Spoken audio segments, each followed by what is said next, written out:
And actually start going live. There we go. Sup, ladies and gentlemen, Ackle on here, and welcome back to each one of you. And of course, if you're watching this over on YouTube, please remember to hit that like button, hit that subscribe button, and come join us live. The link is in the description down below. It's always better when it's live. This is the VOD channel that you're watching this on YouTube. So it's low effort. It's literally just the VODs from Twitch being uploaded to YouTube. You may as well just come join us. It's I promise you, you will not be disappointed. It seems Twitch is once again doing some crazy shit. I don't know why I'm tired. I slept well. There we go. We've got notifications sent out. Let's do a little bit of a ping here. And now we wait. We play the fucking waiting game. There we go. Pikarku, how you doing, bro? Zix, how you doing? Fuck, that's hot. Jesus. Foul Smoke, how you doing, brother? How's everyone doing? Welcome back. It is, of course, Wednesday. So we've got a lot of lore shit to cover. A crazy amount of 9.1 lore, which I'm always excited about. Mary, how you doing? Trust the replacement. Get the fuck off. Jalaman, how you doing, bro? Glor, Versatile, thank you so much. Still, what's up, dude? Really fucking appreciate that. Welcome to the Fat Fuckers Club. Thank you. Tim Rake, how you doing, brother? Hello, boys and girls. Good day to you all. Have you thought about jumping on the Final Fantasy XIV train and studying that lore? Vessels, I'm already playing Final Fantasy XIV. So I would like to say, if I may, I was first. Way before Balula and them started talking about Final Fantasy, way before Pyromancer and them started playing Final Fantasy, myself and Alex in the back end, so I didn't stream it because I don't stream video games, but we started doing the video recordings for a Final Fantasy XIV first impression, right? And this was about, I think, a month before everyone sort of started talking about Final Fantasy. Now, I can't take credit for this because it was literally chat.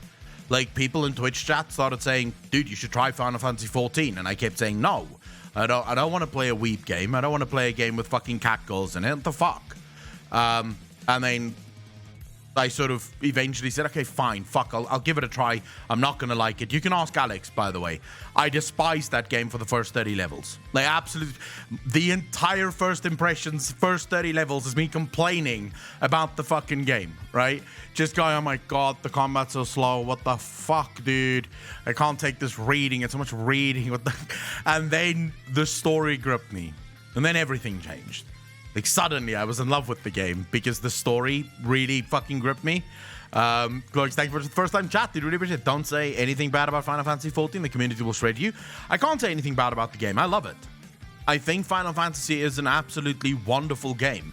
Iron Wombat, thank you so much for the Prime sub, dude. Really appreciate that. 7 months in a row. Mary, thank you so much for the tier 1 sub. Really appreciate that. 2 months in a row. Well, 5 months altogether, but 2 months in a row. Really appreciate that. Thank you. My only complaint about 14 is the female characters have no booty. Them girls is flat as boards. I don't know. Minfilia has a good booty. So does Yustola. Jagan, how you doing, bro?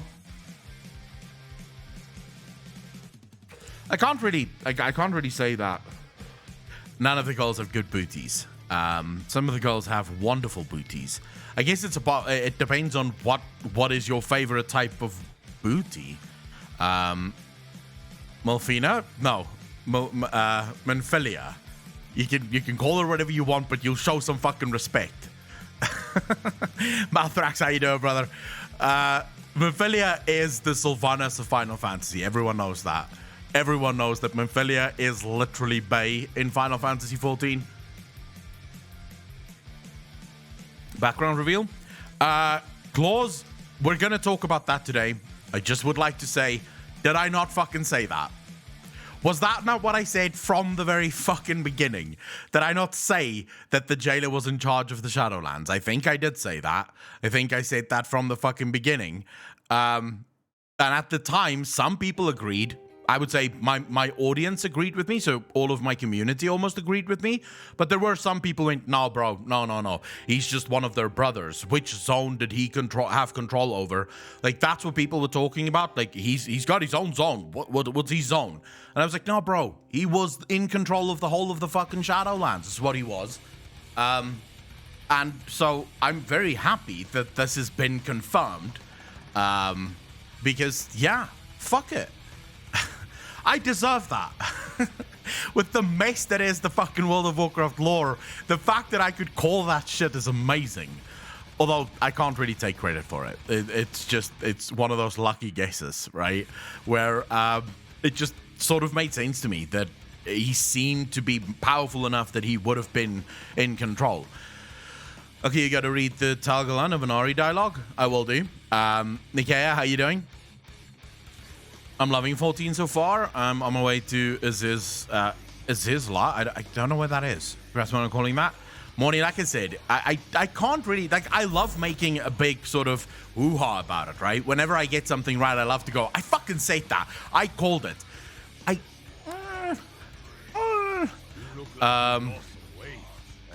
You know, I call a lot of things. I'm bound to get some things right. Have evidence the Arbiter was not always so benevolent. Do you think maybe at that time the Jailer was still the Arbiter? It may have been, yes. It may have been, because the Arbiter is effectively an extension of Zuval. Jumanio, how you doing? Cade, how you doing, bro? Thank you for the follow. Really appreciate that. Do you know how someone becomes Morsworn? Right now, it just appears as if the Jailer makes them, right? So the Jailer creates the Morsworn from souls that entered into the Shadowlands. Was the natural progression of thought. I sort of... I saw someone else asking something and I wanted to answer that, but I can't fucking remember. Someone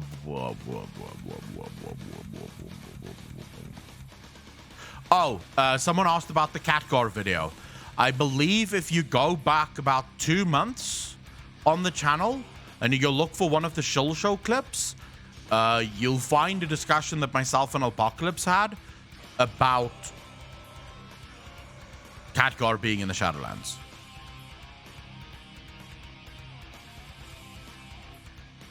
Done and dusted, bro. We've had that discussion. We know he's in the Shadowlands. This is done like 2 months ago. So, you know, he is. Like, at least he's Raven is, right? So the fact that that Raven is there either means that Odin is keeping an eye on the place in Erebos, or that Khadgar or Medivh is checking shit out in there. Lambos, thank you for the first time chat. Really appreciate that. Welcome to the channel, bro. I want them to explain why it matters if there is a soul in Shalamon. What if it's Arthas? What does the soul do exactly? I believe that it is Arthas, right?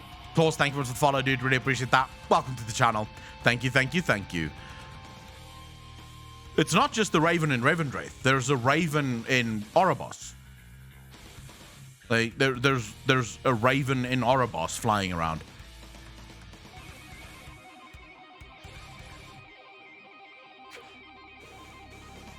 It seems like someone is checking shit out there, right? It could just be the Kirin Tor. That's entirely possible. But whenever you talk about Ravens, you can't help but think that this must be Khadgar, right? The Raven in Erebos is called flying through the Ravendreth portal. You know the soul that Zaval grabbed in the end of cinematic of SOD? Was that Sylvanas' soul?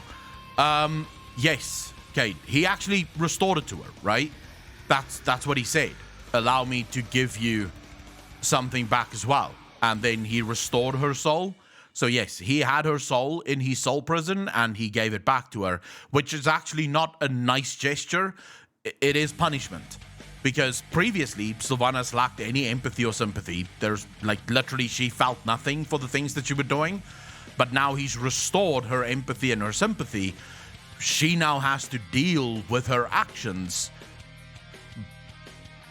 before she was whole again. And Khadgar, the only Kirin Tor member who can shapeshift?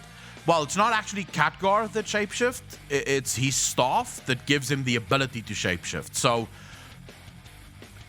unless, of course, we make the argument that very good mages having control over the arcane should have some ability to shapeshift. Yeah? So if we make the argument that mages can eventually shapeshift to some extent, then maybe, right? Maybe it could be another member of the Kirin Tor. There's no evidence that suggests that the arcane can't do that, right? Since arcane is sort of the primitive magic of the entire universe, even druids use arcane magic, right? Or arcane in their application of magic. So, Foul, for example, is simply, at least according to my speculation, based on what we know about Foul, Foul is simply arcane that's become unstable, right? So when arcane magic falls to decay, when it decays far enough, it becomes far more unstable and far more powerful. But it's too unstable for mages to wield. And this is where warlocks come in, because warlocks then learn how to master this unstable form of arcane magic. So arcane is effectively all magic in the universe is arcane. So a mage that has a lot of power over the arcane should technically have the ability to shapeshift, right? Technically. Well, it would be magical shapeshifting, so it wouldn't actually be shapeshifting. It would probably be more like image, so turning into a different image, projecting yourself differently. The other thing that the Raven could be is simply projection, right? So it's not actually a physical member of the Kirin Tor. It's one of the Kirin Tor projecting into the Shadowlands, and so they're using a Raven as sort of their vehicle for that projection. So that's another argument that could be made there. Yeah, like a familiar, similar to a familiar, right? Also, Medivh was able to shapeshift without Atiesh. Yes, but Medivh is incredibly powerful, right? Plus, Medivh would have had elements of the Foul as well, simply because of his sort of his birth and the fact that a part of Sargeras sort of remained within him. So Medivh would have powers that a normal mage would probably not have. Is Sylvanas still a top Torghast or an Ouroboros currently? We don't know, which is so fucking funny. The 9.1 entire campaign ends with nary a word on where Sylvanas may or may not fucking be. 9.1 or 0.5 patches tend to have zero sort of story or content in it. So I would not bank on a 0.5 patch giving us any answers about Sylvanas. Because 0.5 patches are basically the useless patches. I don't know why we have 0.5 patches, quite honestly. It's basically just an excuse for Blizzard not to fix bugs when and if the bugs happen. Because they always sort of go, yeah, we'll balance it in the 0.5 patches. For no fucking reason other than, why don't you just balance it as it fucking happens? Like, I don't get it. If something is broken, balance it now, right? Why do you have to make us wait 3 months to get any sort of balancing? If something's broken, balance it now. But no. That must happen in 0.5 patches. Like, that respects the player's time anymore. Because I get their argument, right? The argument is, well, we don't want to upset the balance. So if people are playing Destruction because Affliction is useless, we don't want suddenly Affliction to be brilliant 2 weeks into the patch. Well, you fucking do that anyways, right? You rebalance items all the time and screw people over all the time, so why not just do it consistently? 9.2 is probably where we'll see something about Sylvanas, yes. Knowing what we know now, I feel that Blizzard missed an opportunity to have Mal'Ganis be the secret mythic phase of Sire Denathrius. Lembo, this expansion is filled with a bunch of missed opportunities, quite frankly. Yeah, I saw that. I mean, Overwatch, I don't know why people are so excited for Overwatch 2. There, I said it. You're excited for the same game. Like, literally nothing's changing. It's the same game. So much so that people that have Overwatch 1 can still play Overwatch with people that play Overwatch 2. So, it's literally the same fucking game. It's just Blizzard going, hey, wanna pay us again? That's all it is. Okay, sure, there's some story shit in there. They could have released that story shit as just DLC, right? They could have just released it as DLC. They could have brought out a new story with every single, like every 3 months, a new story, much like they did with the Star Wars, if they really wanted to fucking do it, right? Blizzard does, though, isn't it? Yeah, true. It's similar to what Blizzard usually fucking do. Yeah, it has story mode. I don't like the concept of mythic-only phase. I am very happy that there is not. In lore, the concept of difficulty does not exist, but whether Mal'Ganis appeared in that fight is of very high importance in lore. I don't want any confusion in terms of that. Why would there be confusion? I haven't stepped foot in a raid in years, and I know everything that happens in every single one of those fights, and considering how Blizzard tells their stories, I'm basically getting it in the optimal way, right? So there would be no confusion with the Mythic Only phase. I think Mythic Only phases are brilliant for Mythic Raiders. It changes the fight, it makes it a lot more fun and interesting, and oftentimes it's sort of something that the player base goes, whoa, wow, new phase, holy shit. To be fair though, I don't agree with Mythic being a thing in World of Warcraft. I think 2 difficulties is more than enough. Normal should be easy enough that most people can do it. Heroic should be very hard, and then there should be a button that you press on every boss, and that makes the boss just level the fuck up, right? And it shouldn't drop higher gear. Should be the same gear as you get on Heroic, because you're only doing it on very hard mode so that you can sort of brag to your friends and go, oh, look at me. I did the boss on the highest difficulty possible, right? So, Xerath Mortis, we know its name now. What do we think of Perplexity and Death as the name for the realm of the first ones? Shay, I don't think much of it. Only that it may give us insight into the one and the other. Right? No, Moni. Mal'Ganis sadly doesn't show up. It gives us okay, so we have to go back to the very confusing math problem, right? You have 6 powers, but you also have a 7th power, right? The 6 powers is actually the 3 powers, which is actually the 1 power. The 6 powers was brought into balance by the 7th power, or the 7th power was brought into existence by the 6 powers that became that balanced itself, and therefore the 7th was born. But the 6, the 7, or the 3 is actually the 1. We know that. That's a fact. It's indisputable. The brokers say so. But then the 1 also has another 1, right? So you have 2 yin and yang. We know the 1, which is the 6, the 7, or the 3, whichever fucking way you want to look at it, but that's the 1. We know this one. We live in its universe.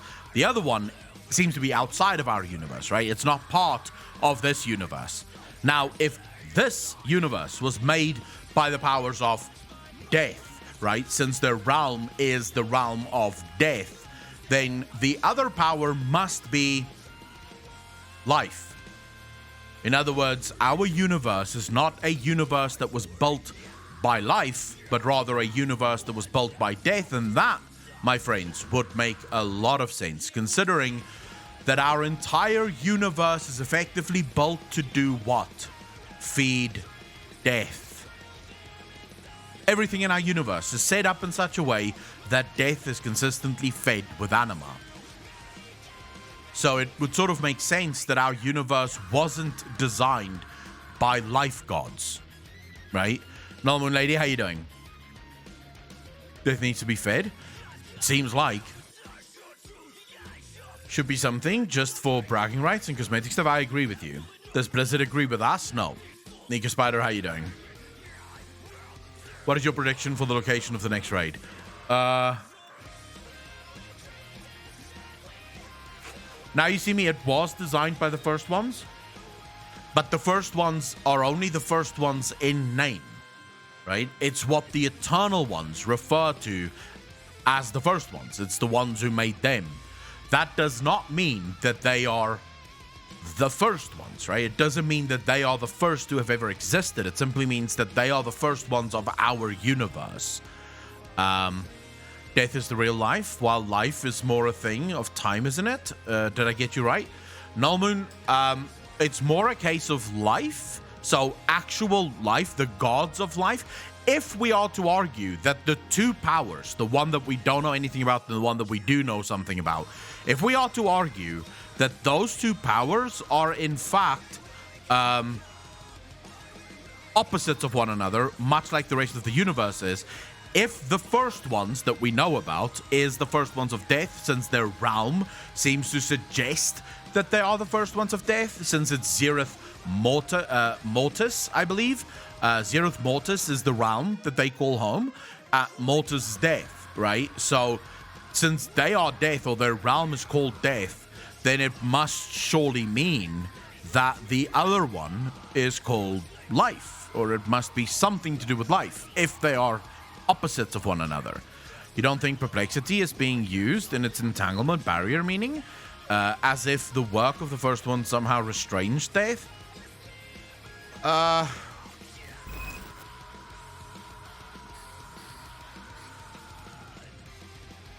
What a wonderful idea. Ugly Mug, thank you much for tier 1 sub, dude. Really appreciate that. 2 months in a row. Thank you, thank you, thank you. Ooh.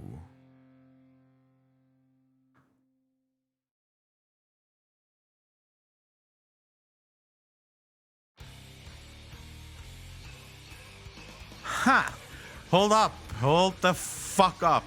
Give me a moment. There's a thing that I need to do.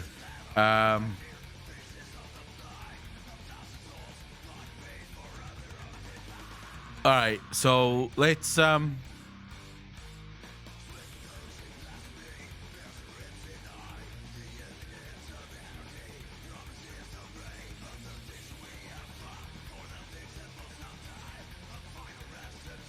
okay.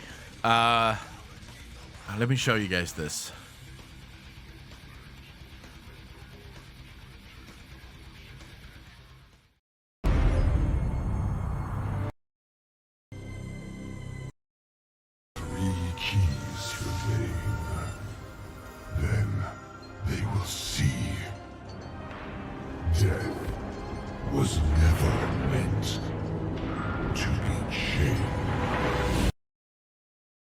You guys want to watch that again? Listen closely to what is being said here. Listen closely to what is being said here. They will see. Death was never meant to be chained. So we know that the first one's realm is called Xerath Mortis, right? Shay just brought up a wonderful thing here. Perplexity, death. In other words, chaining death, keeping death at bay. This is the job of the first ones. Now, before we get into anything else, let's go through the very confusing thing again for everyone that just joined. Our universe was built by one group of the first ones. The group of the first ones, or at least according to the brokers, there seems to be 6 powers. But the 6 powers used to be 3 powers. At least that's what it looks like to them. But the 3 powers was at first 2 powers. The 2 powers became 3. The 3 powers became 6. The 6 powers was at flux. They were fighting with each other. They weren't happy. They were sort of like brothers and sisters punching each other in the dick the whole fucking time, right? But at some point, the 6 powers came into balance. We do not know if the 6 powers that came into balance was the birth of the 7th power, but the 7th power was the one that brought the 6 powers into balance. What we do know is that there is 7 powers, 6 powers that is in balance, and a 7th power that may be a fractal of the 6, or maybe the balance bringer of the 6. We don't know, but there is 7 powers, also 6 powers, also 3 powers, but all of those powers makes 1 power, because there's 1 power. That 1 power is the power that created our universe. Then there is another power, the power outside of our universe. That power, the brokers know nothing about. They simply know that there is a power outside of our universe. So you have 1 power, our universe, another power outside of our universe. We don't know anything about that power. Don't even bother with that power. Fuck all's there, right? It's basically like watching a cinematic recently from Blizzard Entertainment. You don't know anything, you will never know anything, just fucking ignore that power for now. But focus on this power. What is this power? It's called the first ones. The first ones are the ones that we are told created our souls, the anima. The anima comes from them. They also created the Shadowlands. It seems like they may have created the reality that we live in. It seems also that they may have created the six cosmological forces that we live in right now, right? That's what the first ones did. Now, the first ones we didn't know anything about. But if Shay is correct, and I'm saying if because I don't know, it's much like watching a Blizzard cinematic at this point, but if Shay is correct, and the first ones is indeed Perplexity, Death, that's what the realm is called, Xerath Mortis, Perplexity and Death, if they are indeed the ones that is meant to chain Death, then that means that they are the first ones of life. And they have chained Death now. I have asked this before, and we'll quickly head over to Wowhead so that I can just prove that I am not wrong about this. I called this right at the fucking start, so I'm very happy that it finally came out. I'm very, very fucking happy that it finally came out. Okay, so that's a bit much. Can you guys see this? Hopefully you can see this. Okay, High Lord Bolvar Fordragon asks tells the Primus what we witnessed in the Arbiter's chamber. Well, it was beyond mortal understanding. The Primus, once Zuval stood among us as the Arbiter, yet he defied the will of the First Ones and sought to unmake the balance of the cosmos.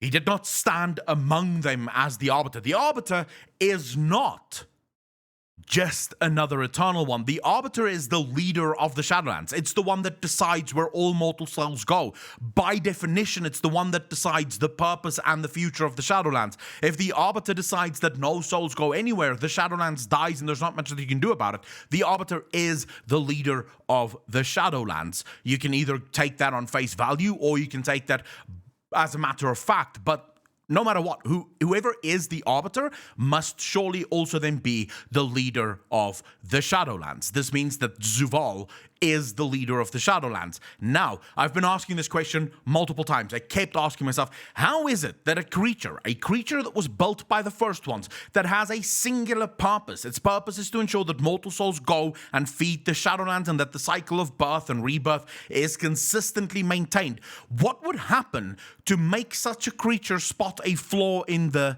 design? Now, with Sargeras, that is easy. The reason Sargeras spotted a flaw in their own design is because of Zuval. Zuval sent the Nathrazim to him, and the Nathrazim lied to him about the Void, and this drove Sargeras to abandon the Pantheon and abandon the Titans and their sacred duty. With Zuval, something similar must have happened, because prior to this, Sargeras had no interest in going against these brothers. Prior to this, Sargeras was happy to do the job that he was meant to be doing. It was only until Zuval interfered that Sargeras finally went, oh wait, no, this is a bad idea. We should change our ways. So what happened to Zuval? Now, if we are to say that the one that is the sixth, that is the seventh, that is the one that created our universe, is the first ones of life, then this means that the other one must be the first ones of death. And that means that this fucking line finally makes sense. 3 keys remain. Then they will see. Death was never meant to be chained. Boom. Right there. Zuval is working for the other. It is the other first ones, the ones who are not part of our universe, that influenced him. It's the one who explained to him that the universe is broken. The universe cannot be in balance because the universe was never created by beings that care about balance.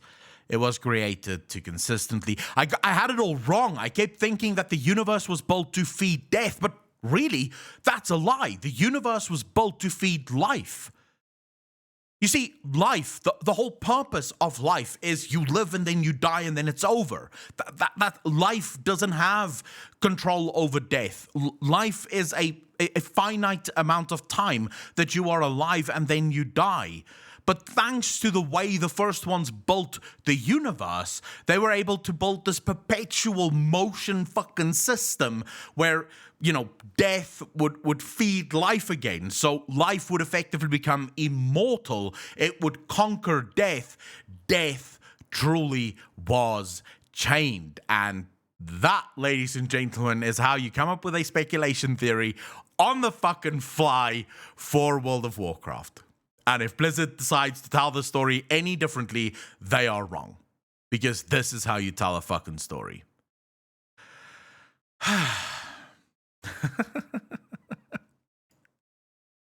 Shadows themselves are the chains? It seems like. Holy shit, Shay.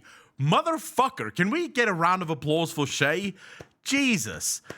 Bro, thank you so much for that. Thank you so fucking much for that. I did not think of it that way until you said it. And I was like, fuck.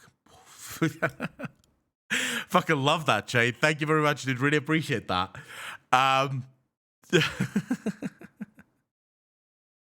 Hail to the king, baby. Oh my god, this is exhilarating. You want to know? You want to know why World of Warcraft speculation is so much fun? Because of moments like this. Because of moments like this. Lunavira, how you doing? Zantriel, how you doing? When you get this, when you dive into the story and you realize that there's so much in this world. Now, don't get me wrong. The way that Blizzard tells the story is absolutely dog shit, right? And they could do a much better job of actually telling a good story. But the freedom that this game allows with the universe and the cosmic scales that Blizzard have created allows us to truly dream about the future of the game, about the future stories that this game may have on offer. And it's something that I don't think you can get anywhere else. I don't think any other game. There's games with amazing stories, don't get me wrong. Final Fantasy has a wonderful story. The Witcher 3, Mass Effect. These are great stories. But they're not WoW.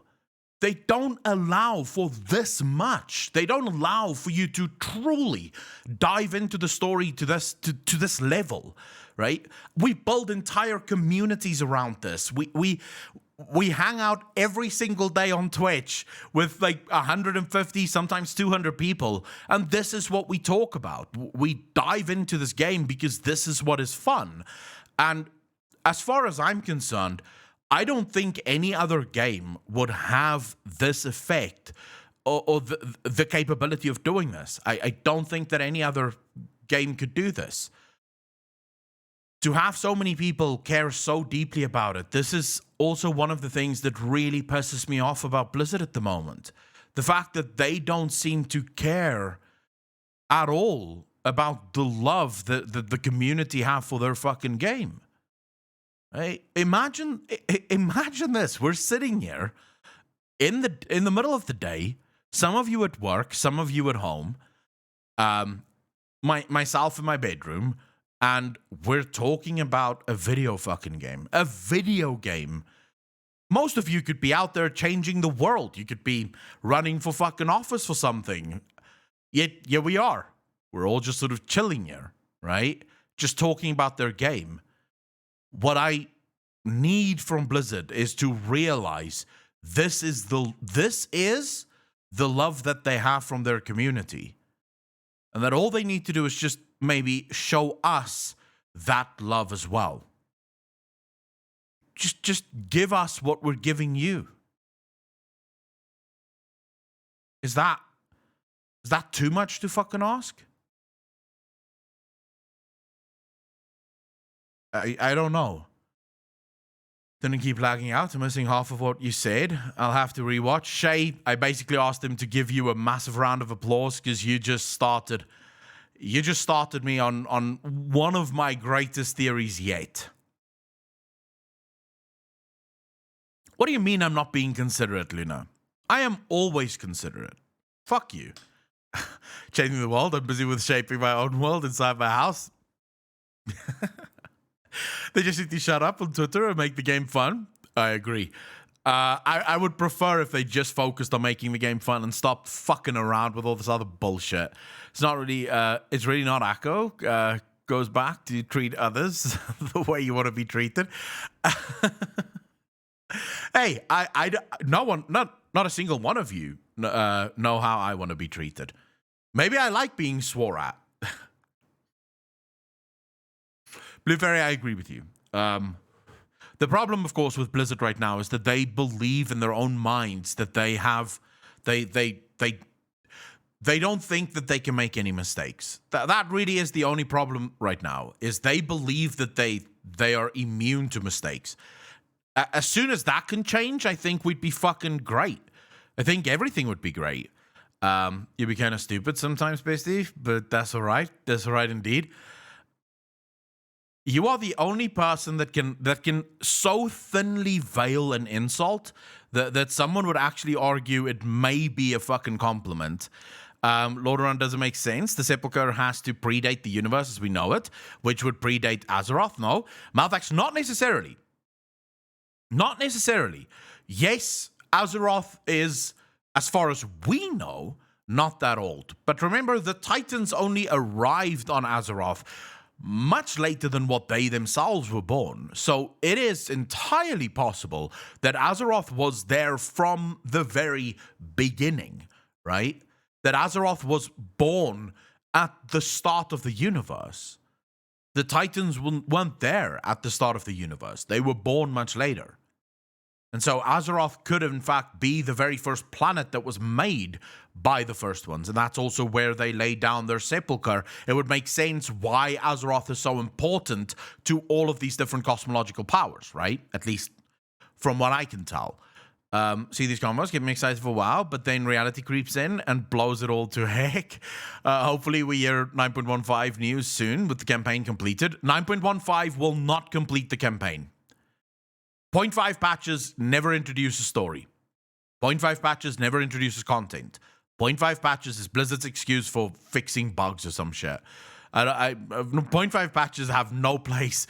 No one needs to ever get excited for 0.5 patches. They tend to be incredibly boring. So I would not be. I would not hold my breath for a 9.5 patch to give us anything. As someone that has made a living out of this game for a while now, I can tell you 9.5 is usually, or 0.5 patches tend to be slim pickings at best. So yeah, I wouldn't hold my breath too much for that. Suprimus going, death comes for the soul of your world, mortal. Can we expect Azeroth to finally die? We can expect that the Lords of Death is coming for Azeroth, yes. Because Azeroth is the thing that holds this entire universe together. And the Lords of Death does not wish to be chained.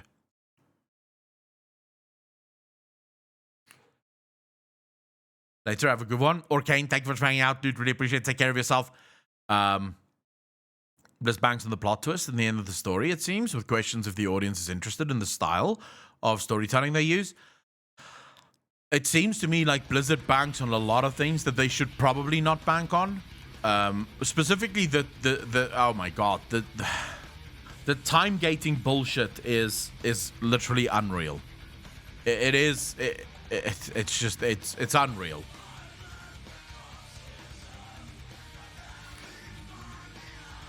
Do you mean Azeroth? Then it's all. What do you mean? Death comes for the soul of your world. Lord of Light comes in a battle royale ensues. We can expect Blizz to back out of that concept last second and give us another overpowered win over the literal god. But then Zuval says, look, I'll say this, right? I'm back with a shit ton of lavender. Smells good.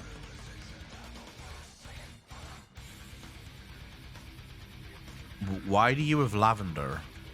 Isn't lavender like an old woman smell? I feel like lavender is an old woman smell.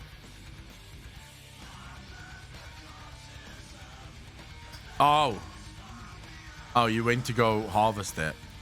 So if Zaval was the original Arbiter, then who and how did the Lady Arbiter come into being? Well, we know that the Arbiter as she stands now was made by the Eternal Ones. They created her.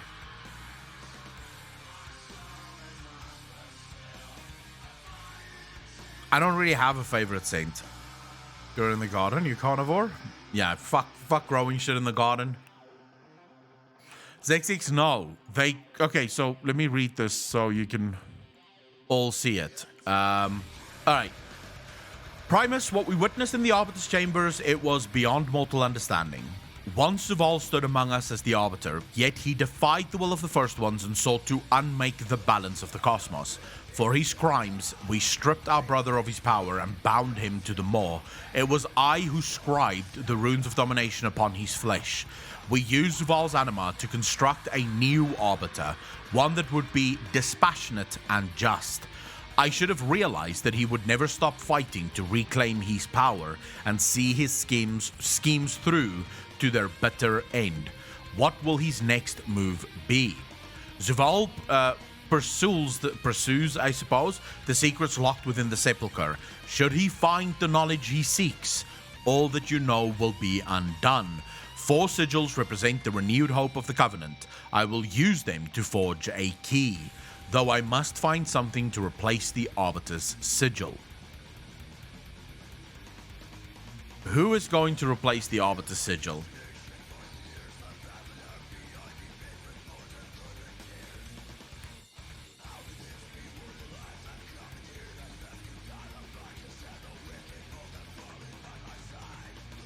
There was a leak that came out.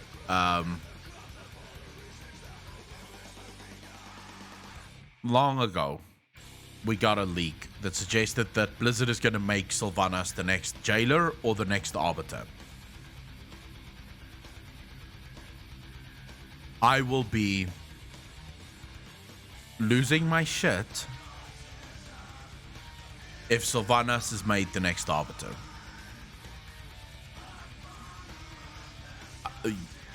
You will see me throw a fucking adult tantrum that will go down in the ages as like one of the best adult tantrums you've ever seen in your life. I will put kids to shame if Sylvanas is turned into the fucking Arbiter. Like, oh my Lord Jesus, I will be fucking livid if that happens. Because that is the literal definition of Deus Ex Machina, or at least the opposite of Deus Ex Machina. That's where you use a mortal to basically just explain away your fucking bad writing. And I would, oh my fuck, I don't even want to think about it because I'm already getting angry and they haven't even announced that. They have not even announced that, and I'm getting angry.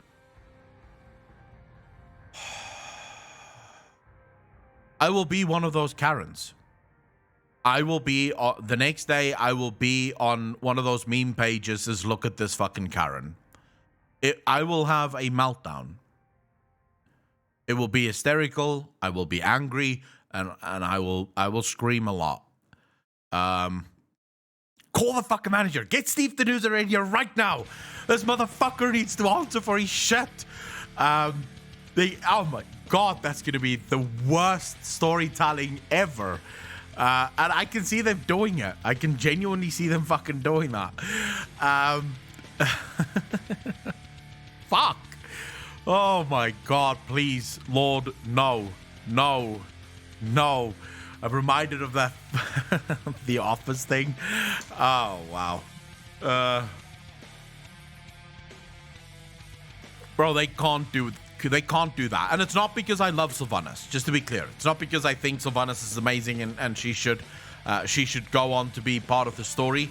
It's because it doesn't make sense. That would be the literal definition of the baddest, worst storytelling you could ever fucking imagine. Would be Blizzard going, Sylvanas is going to be the next fucking Arbiter. Like, what? The leaks say that we're going to kill Zuval? No. None of my leaks confirmed that. So the leaks that I got from Blizzard Entertainment, from people that work on the story, is that at the time at least, this is a year and a half ago, at the time at least, they were going to kill off Thrall. They were going to kill off Bane.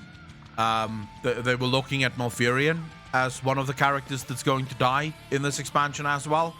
And then, according to them, they were looking at something big at the end, right? That's all they told me. Because I asked them about Sylvanas. I was like, what happened to Sylvanas? And they said, wait and see. And I was like, oh. Okay. Natural Beef, what would be good storytelling?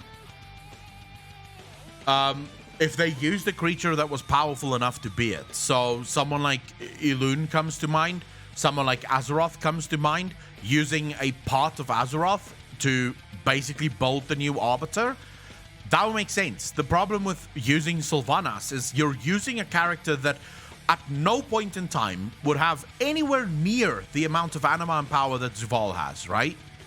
So how in the fuck is this power, how is this person going to basically make that? How's that going to happen? I don't see that. I genuinely do not see that as a potential. I'm getting cold here.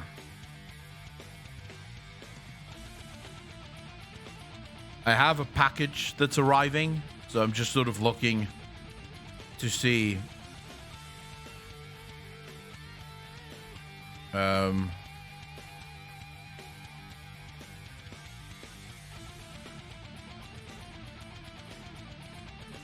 that's weird. Did I open? I did not open this. Who the fuck sent this? Okay, never mind. Let me just quickly go down. I have a package arriving. I'll be right back.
Yo, sorry about that, guys. Fuck me. Okay.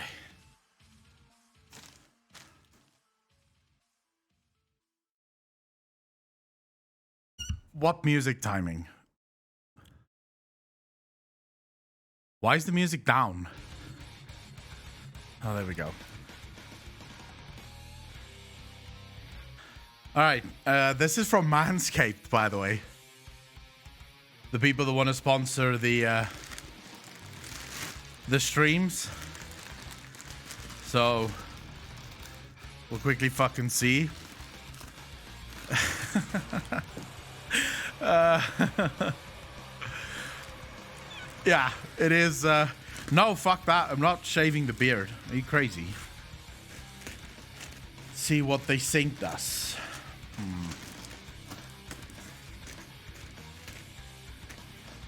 Fuck that. Alright, so we've got a shirt. Manscaped shirt. Okay, I need to show you guys this. What the fuck is this? What is written on here?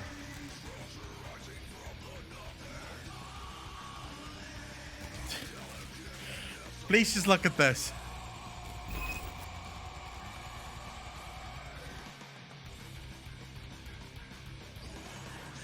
I mean, wearing this in public, for Zombie, how you doing? Wearing this in public might be, I don't know, frowned upon, I suppose, by many people. All right, so what else did they send me? What else are we getting here? Give us a 12. I'm not wearing that on stream. I don't think it fits. Like, they sent me XL. It's a 1XL shirt. It definitely doesn't fit. So if I were to wear that, it would look like I'm signing up for some kind of bodybuilding competition, like a weird out-of-shape bodybuilder. So that's definitely not going to fit. Get over themselves, wear the damn shirt. I would wear the shirt, but like I said, it won't fit. Okay, so we've got a weed whacker. I guess for nose hair, even though I have barely any nose hair. Like, literally barely fucking any nose hair. Alright, so this is... Wow, it's nice and fucking sturdy. Alright. It's quite quiet. I like it. What else is in here? Ooh, nice little bag. A nice baggie with the charger and shit. That's a bit overkill. Why does it have to be in multiple bags? Like, what the fuck's the point of that? Alright, here we go. We've got the charger and we've got the nose hair thingy, even though I legit don't have nose hair. So, like, I have like a couple and they're very short anyway. So, I suppose, thanks for that. And then we've got the cleaner over here, which is obviously nice. Okay, so we'll keep it. You never know. Maybe I'm just a late bloomer when it comes to growing nose hair. Maybe when I'm 60, I'll fucking have nose hair. Who knows? I love the packaging. Very nice looking packaging. Although it got fucked in transit. But nice looking packaging. I like that. Next, we've got a big box with shit in it. It's an old man thing, isn't it? I think all men, actually all people have nose hair, obviously, right? Please still stream when you're 60. We'll see. I don't know if you guys want to watch me when I'm fucking 60 still. But I think all people have nose hair. Nose hair is very important. I just don't have long nose hair, right? So I don't have an issue with long nose hair. Ooh, your balls will thank you. Of course they will. Thank you very much. I'm Manscaped. I'm loving this. Now,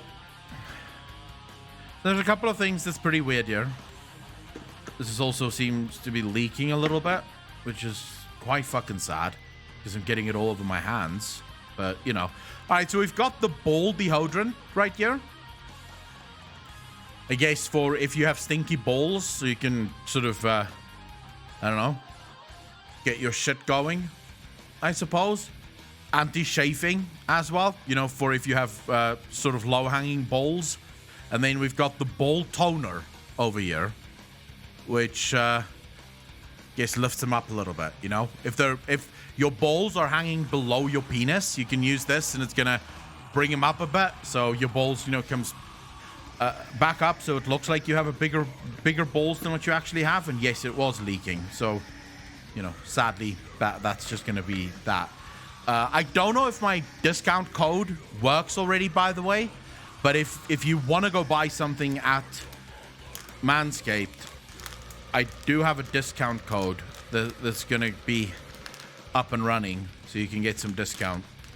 And then we've got boxers. I don't really wear boxers, but okay. Got some boxers.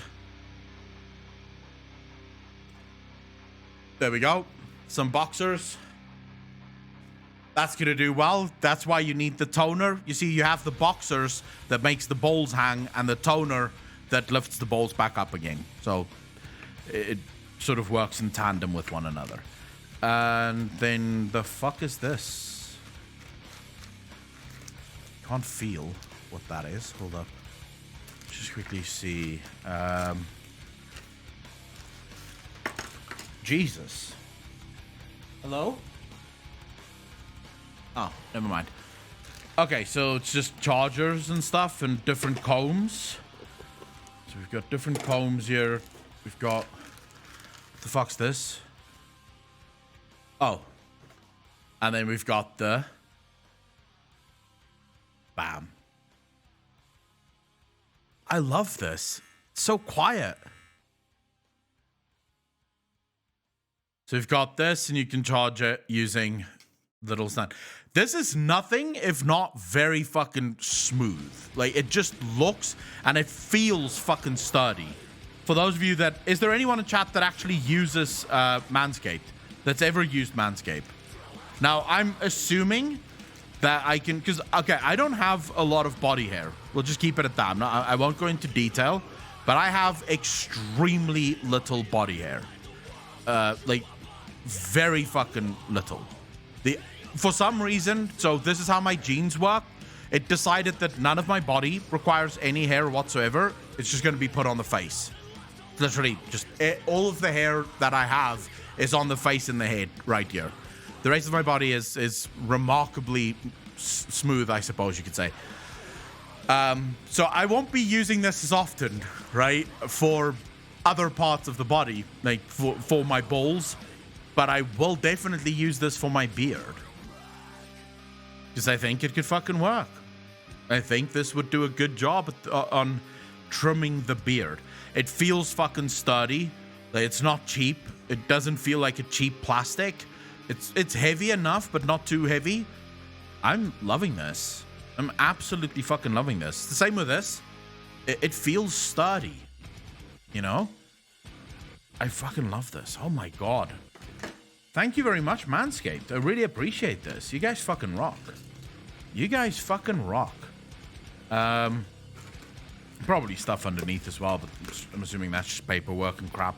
So we'll close this. I'll give it a go, and then as soon as I've tested it out and I'm sure that I like it, we'll dive into, like, I'll give you guys my honest feedback in one of the live streams. And then, of course, if you want them to sponsor us, as soon as I give you my discount code, go buy something, please.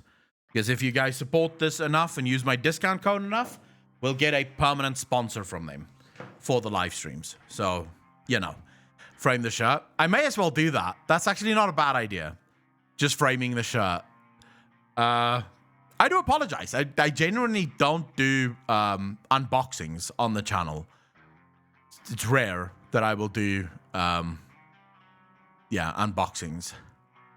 So yeah, I hope you guys enjoyed that. I did not plan on doing an unboxing. Just get on, buy what? Some Manscaped stuff. My man's B-Day is coming up soon. I appreciate that.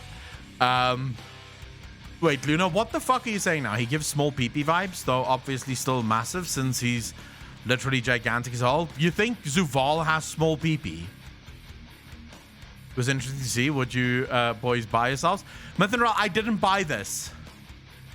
I didn't buy this. This was sent to me literally for free by Manscaped.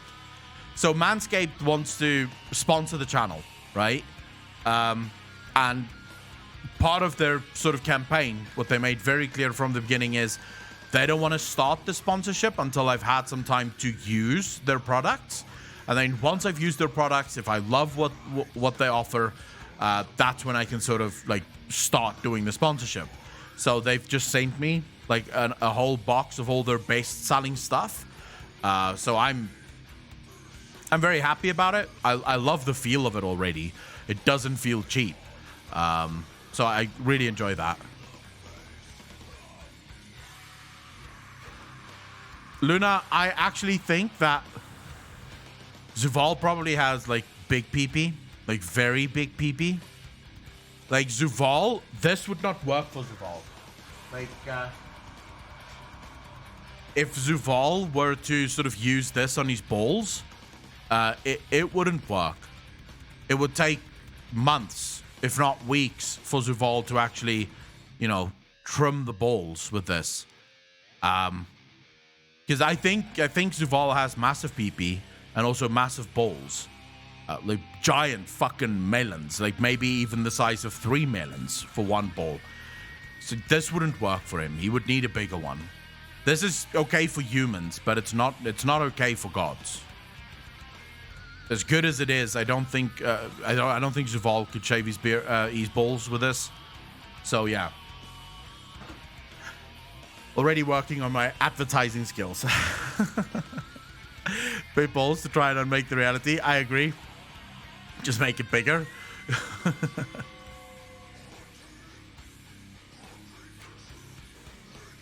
But I know you're saying to scale. Like if another girl, right? If he was to sleep with, say, a girl of his size, the girl would laugh at him because he has micro penis, right? I'm saying I don't think he has micro penis. I think he has big penis. Like, I think he has I think he has one of those porn slongs, right? You all know the ones I'm talking about. The ones that you see and you go, how's that man walking? It almost looks as if the penis could take over at some point and just, you know, keep the fucking motion going. I think he's got that level of penis. Why would he want to remake reality then? Because not everyone has big penis. Maybe the Primus showed him his penis one day. Maybe that's what changed Zuval's mind. Zuval was sort of chilling out, thinking everyone is fucking happy. Then he saw the Primus's penis. He was like, oh my god, that's disgusting. That is the smallest penis I've ever seen in my life. This is clearly an unjust universe if someone can be born with such a small penis. And then he decided to just fuck off, right? And now he's going to unmake the whole universe and give everyone big penis. That's probably what's going to happen.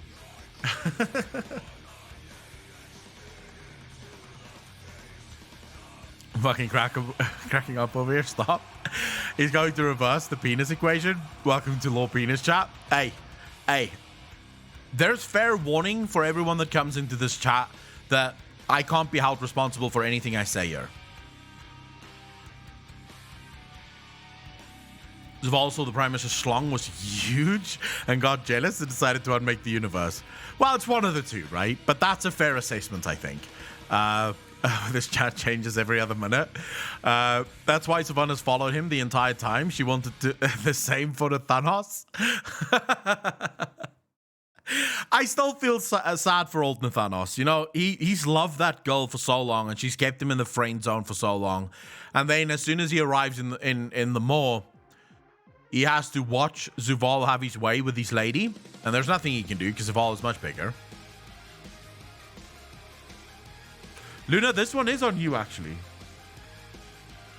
Usually, Luna comes into this chat acting all sweet and innocent, as if, you know, he's never had sex in his life. But this time it was you, actually. So if we get into trouble, everyone blame Luna. It's obvious thing. Evan, why are you here? Digit, how you doing, brother? All right, so I want to share something with all of you. I don't know. I'm sharing it because I'm not sure if it's ready. I'm not sure if it's good enough. I've been writing this is slander. I'm reporting you to Manscaped. No ads for you. Go for it. Manscaped have already told me they don't give a fuck. Like, they literally, in their email, they told me we're not a like conservative organization. We don't mind if you say balls or if you make sexual jokes. We don't mind, right? They actually told me also they don't take sides in politics, so they don't want to be involved in politics, but they don't care about jokes. Shit like that. Jelly Kisses, thank you much for the gifted sub. Really appreciate that. Thank you. Jelly Kisses, how you doing? Dick and balls, of course. Jelly Kisses, thank you so for the prime sub. Really appreciate it. 2 months in a row. Thank you. I'll report you to Blizz. Nope, they already hate you. Maybe. Nope, they ignore you that you exist. Yeah, Twitch doesn't give a fuck about me. Chufa, thank you so for the bets. Really appreciate that. Well, yes, I know that. I know, but I mean, in Shadowlands, we haven't seen him. Oh, I thought if you kill someone as Night Warrior, do you go? Yeah. He should have gone to the Shadowlands.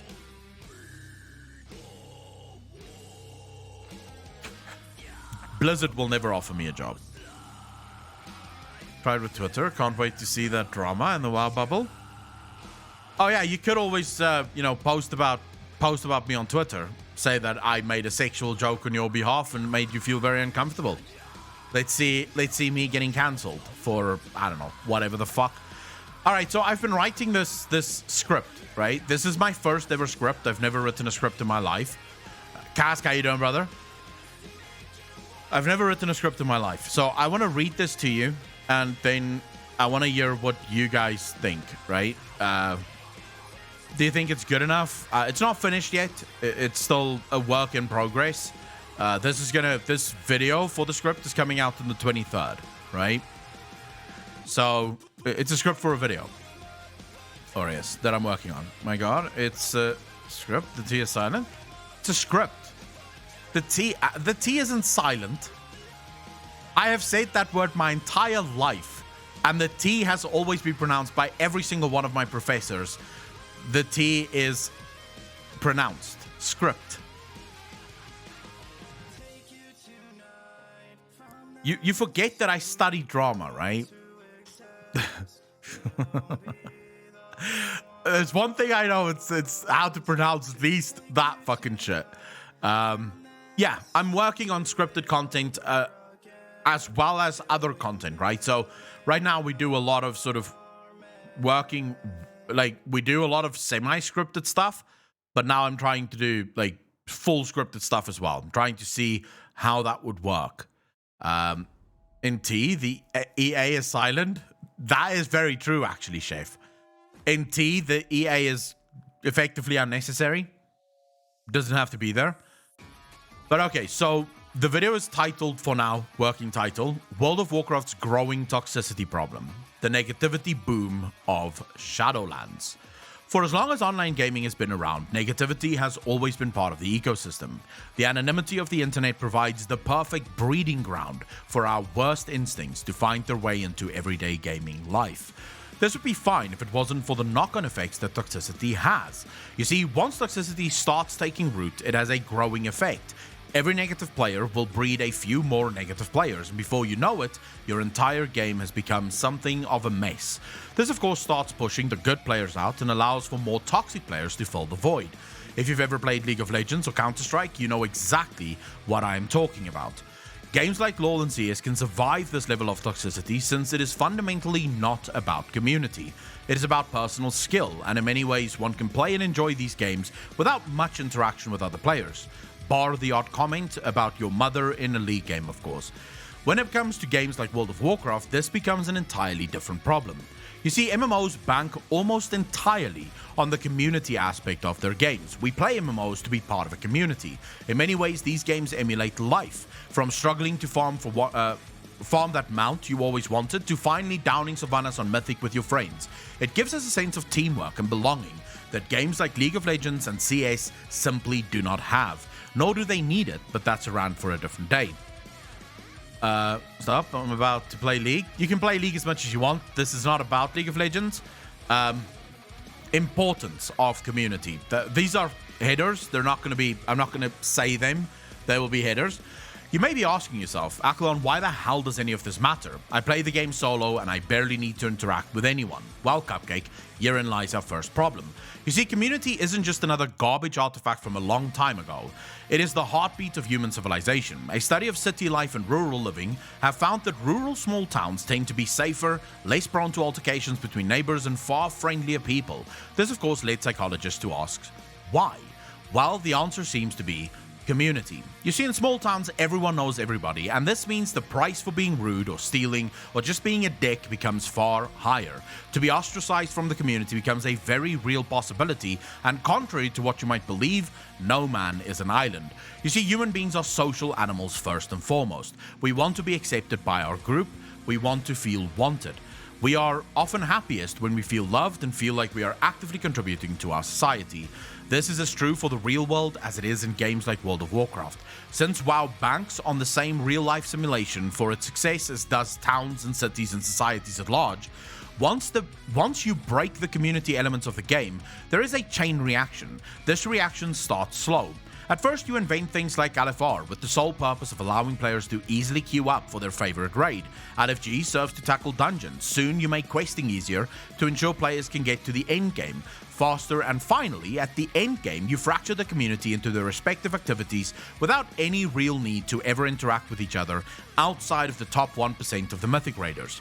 It took years for us to reach a boiling point, but over the last 3 expansions, that fire has been lit more vigorously than ever before. Disrespect from Blizzard devs fueled the problem. Who lit the fire, you might ask? Well, Blizzard did. You see, I don't know why, but while researching this video, I kept having this nagging feeling that disrespect might play a part in all of this.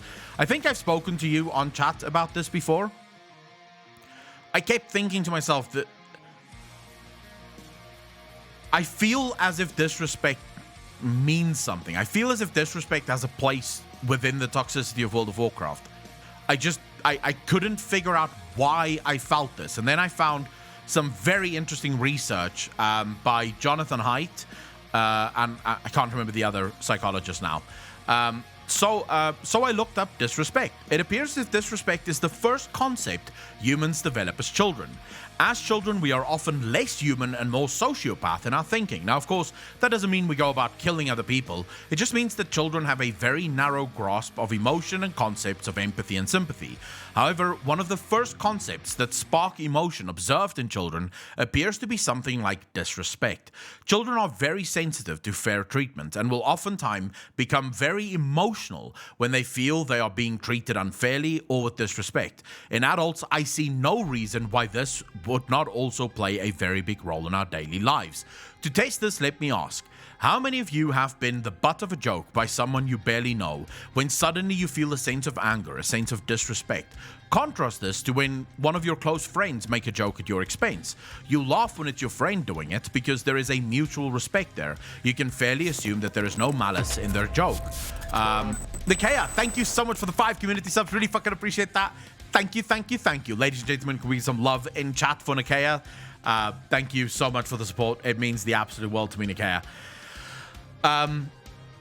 At your expense. You laugh when it's your friend doing it because there is a mutual respect there. You can fairly assume that there is no malice in their joke. Or think back to when last someone cut in front of the line where you were standing. That feeling you had, that torrent of emotion that led to you imagining ripping their head off and shoving it up their bum. That is disrespect, and it seems to govern quite a lot of what we do. What does this have to do with World of Warcraft? Well, consider the last 4 years of Blizzard development.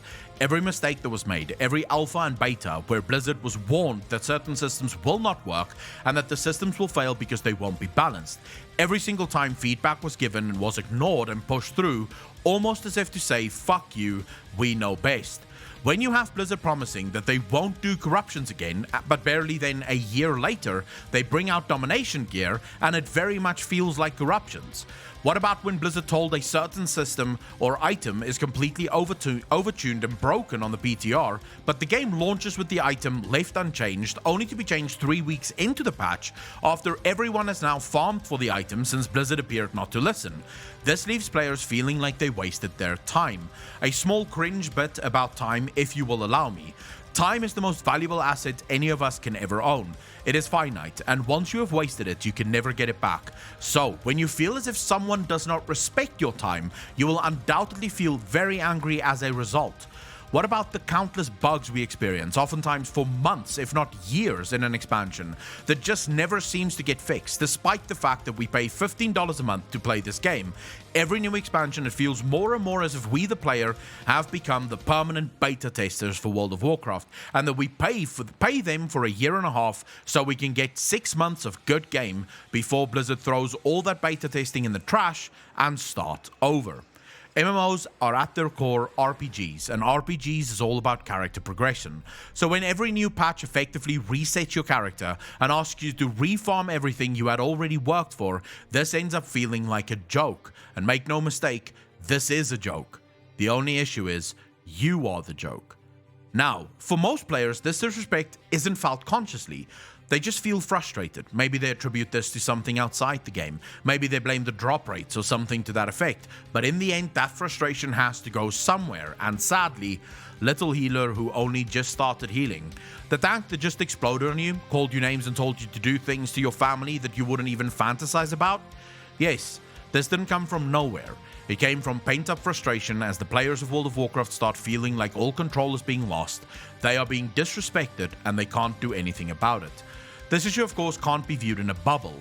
No one element of this would lead to the toxic levels we see today in World of Warcraft. And make no mistake, while toxicity has always been there, it is now more pronounced than ever before. I won't spend too much time on the WoW token, since most of you by now must be sick of hearing about it.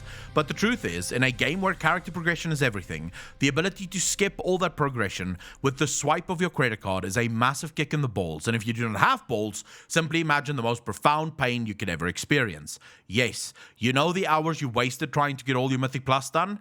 Well, somewhere in Erebos stands a toon that will likely get a better item from the vault whilst having put zero effort into getting it. The months you will waste trying to kill Sylvanas on Heroic? Well, there is a pleb that doesn't even have keybinds that already killed her on Mythic simply by swiping their credit card till the plastic melted. What a joke you are. Thinking this game is meant to be played when the most optimal way to play the game is by swiping your credit card. What a fool you must feel. And then the final part of this, broken window theory in World of Warcraft, that I'm still working on. Thoughts? I'd love some thoughts.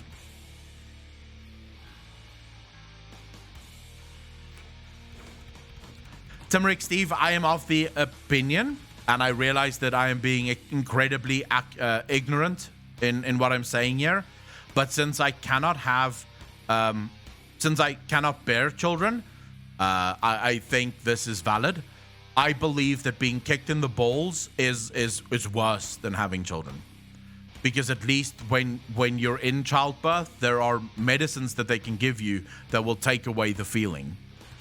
When you're kicked in the balls, there's no medicine that can be released fast enough that you will not experience that incredible pain as both of your testicles just goes up into your fucking body and tries to get out through your throat. So I do think the most apt way, right? The most apt way of describing pain would be being kicked in the fucking balls. Piss out a watermelon, hun. The maids they give you in labor do not take the pain away.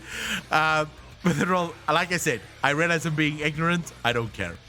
I've been kicked in the balls before and it fucking hurt.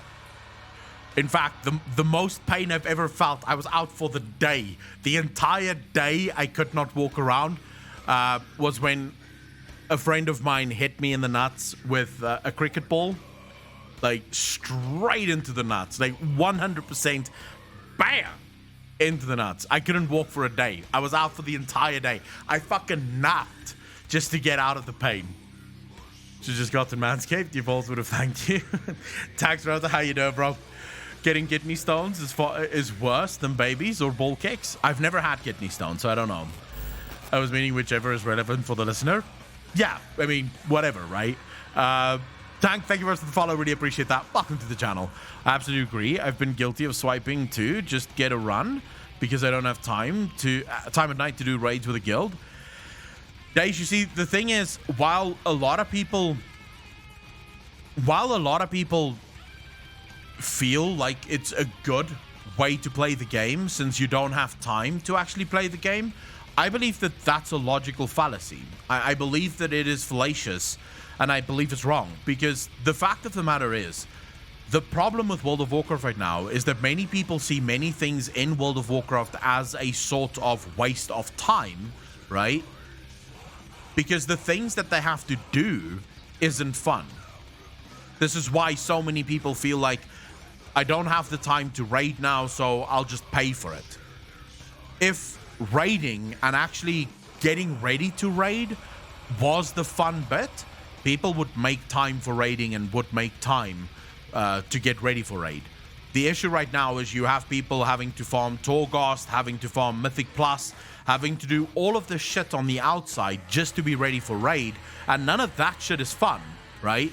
They just want to do the raid. The problem is if they don't do all of this other shit, they're not going to get into the raid. Well, the fix for that is to make this other shit fun so that people don't feel like they're wasting their time trying to get into the fucking raid. The answer there isn't to allow people to pay to skip all the boring shit. The answer is to fix the boring shit. Not raiding, you aren't earning it. You are riding coattails of folks who did the work. Deja, I understand that. I just think it's not conducive to a healthy game experience.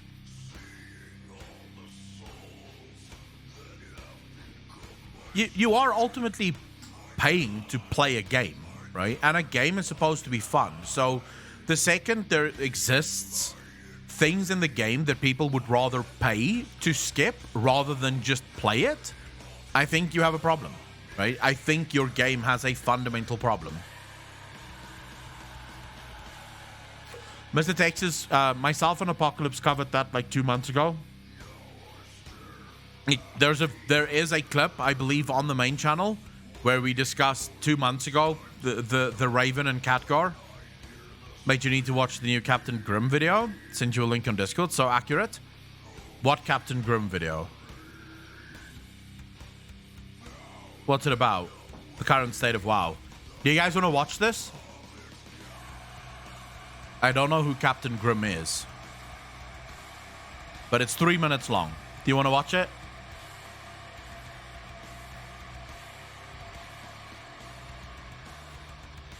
All right.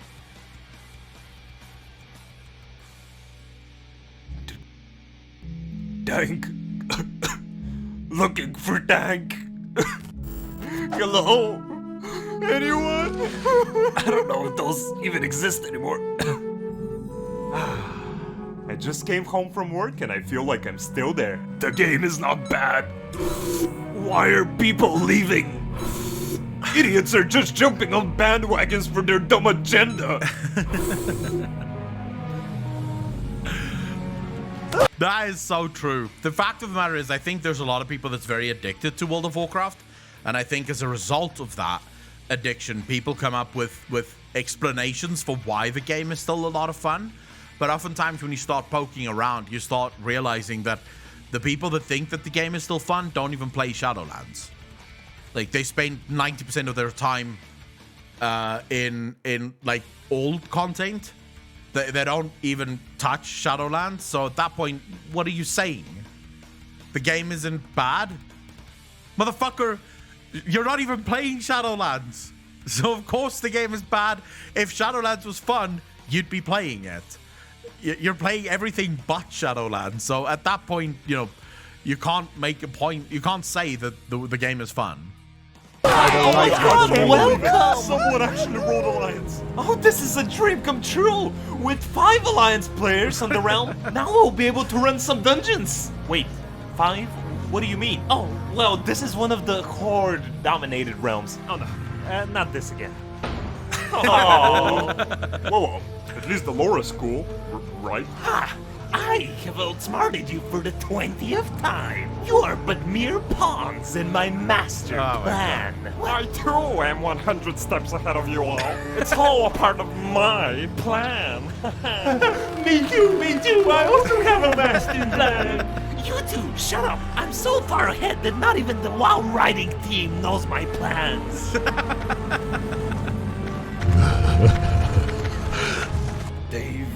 here for weeks. Yep. And they're clearly bots. Yep. Oh, I'm sure it's real hard for Blizzard to recognize them. I'm done. Blizzard, what the hell is wrong with you anymore?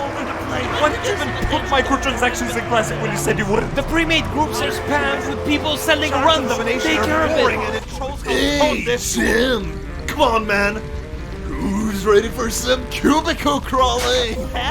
Alright! Oh my god. fuck? Dear payers, players, we here at Blizzard hear you loud and clear, and believe to have made it clear that has been the case for quite a while now. Keep ignoring us about everything. With that in mind, we are announcing immediate changes and are giving you what you want and need, and that is a new 6-month subscription mount. Oh, Fuck off. And classic players, come now. You have the amazing Deluxe Edition to take advantage of, as well as the amazing Dark Portal Pass level boost. Others are literally exploiting that. Yeah. I'm pretty done with this. Yeah, same. I'll go play something else. Maybe Final Fantasy XIV or something. Anything but this. That guy's an asshole. Oh, come on, PR department. You gotta live it up sometimes too, am I right? Hey, when this video goes live, I'll be streaming live on Twitch, so come. oh my god. I love this. I like that. This is where your money goes. Yep. I mean, it's literally what's happening, right? It's legitimately what is happening right now in World of Warcraft. Every single time there's a problem, every single time the game does not live up to anyone's expectations, Blizzard just brings out a 6-month sub. They know that there's players that are not going to be able to say no to it, and then, hey, we win, right? We get more people to play the game for 6 months, which is sort of sad. Because I do think at some point people are going to figure out, hey, we're being fucking trolled.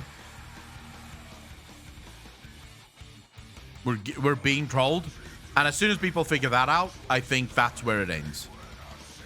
Blue Fairy, take care of yourself. All right, we have more lore that we have to take care of here. You think we will ever get a more what? A more skip? I mean, the fact that there is still no more skip in the game blows my fucking mind. Genuinely blows my mind. How in the fuck, right, in this torrent that is Shadowlands, does Blizzard still not understand you cannot make players go through a half-an-hour RP fucking thing at the beginning of the game?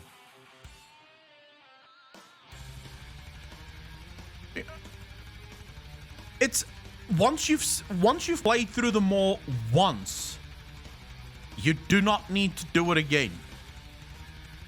It's now boring. You've seen everything. It's the same shit every single time. It's not even challenging, right? So it's not even as if it's catered to every single class, which would have actually been fucking amazing, right? If imagine if you got the ability to do like every class had its own sort of more campaign, that would have been cool, at least. It's not even that. It's literally the same fucking thing that you just have to do in order to get into the actual game. I don't know how that still isn't a thing.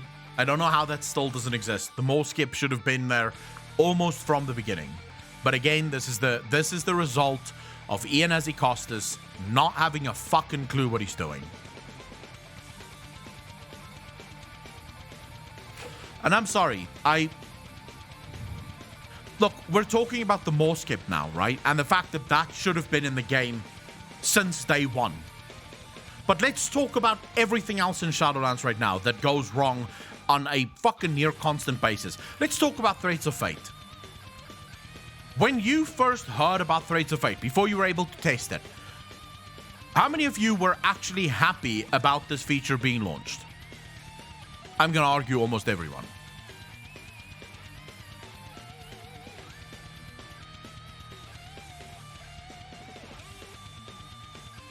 Everyone was happy. Because finally, there's an ability to skip the fucking questing and actually just get to the fun stuff. Almost all of us imagined this as a very fast way to get to max level without having to do any of the quests, right?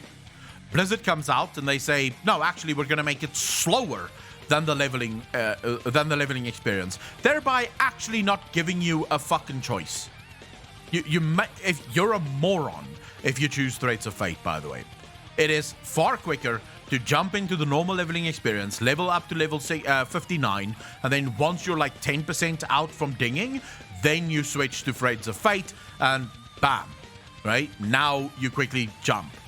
So leveling through Threads of Fate is just way too slow. It just takes longer.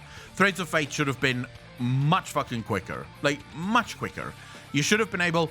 I'm not talking about the system itself. The system itself is wonderful, it should be there, but you should get at least 50% increased experience when you're going through Threads of Fate. Because if you're leveling through Threads of Fate, you're doing it wrong. Like just 100%, you're fucking doing it wrong. And I can guarantee you this. We can both start a character at the same time, jump into the game. I will be max level while you're still fucking around at level like 54, 55. So yeah, just 100% stupid to level through for Threads of Fate. Docksmith, fucking hell, by the speed I can gain renown, the day that I'm wasting leveling through Threads of Fate, I will have all the renown made up as soon as I get max level through the normaling experience. So, no. The renown that you gain while you're going through Threads of Fate means nothing. Believe me, you gain renown incredibly fast. So just get to max level, jump into a bunch of dungeons, and boom, you're done with renown. So yeah, the renown, getting renown while you're doing Threads of Fate means absolutely fuck all. It doesn't make the experience any better. The experience should allow you to level faster. That's the point of it. That's what most people were excited about. All of this boils down to Ian Azikostas. They keep coming up with these ideas, and these ideas aren't necessarily bad. These ideas are just completely wrong in their implementation. Blizzard doesn't understand what the player wants. They do not seem to understand why the players want certain things. So they come up with these systems, and then they fuck these systems in the ass, and then the player is left dealing with it. Ian Hazikostas should not be the lead game developer for World of Warcraft. I said it, and I fucking stand by it. The dude now, let's do the math here. Ian Azikostas took over halfway through Warlords of Draenor. This is when Ian Azikostas became the lead developer for World of Warcraft. Since then, he has done one good expansion, which I argue actually was good, much by accident. It happened to work out because all of the systems just happened to participate with one another in such a way that people didn't feel like they were forced into anything they didn't want to do. So, and Legion did have its fair share of problems. Let's not even forget about that. Anyone that says that Legion was absolutely perfect, do not remember 7.1, 7.2 even for that matter. Legion only really became perfect in 7.3 when you could buy legendaries and you had the ability to actually sort of change your bad luck a little bit in that regard. That's when Legion became good. Since then, Ian has literally produced BFA and Shadowlands. Two expansions that undoubtedly goes down as some of the worst expansions in World of Warcraft's history, only being beaten out by Warlords of Draenor for the majority of the player base. Ian Azikostas right now has a 33% success rate. 33% success rate. If you worked for any other company, you'd be fired with a success rate of 33%. If you were a fucking doctor, a heart surgeon, and you had 33% success rate, you would no longer be a heart surgeon. Because there's a bigger chance that you get killed when this guy works in your heart than there is of you fucking living, right? The dude kills like 66% of the people that lies on his fucking table. So at the end of the day, how is anyone keeping their job with a 33% success rate? Now, I'm not saying that Ian should be fired, because there's things that Ian does that is absolutely incredible. For example, encounter design.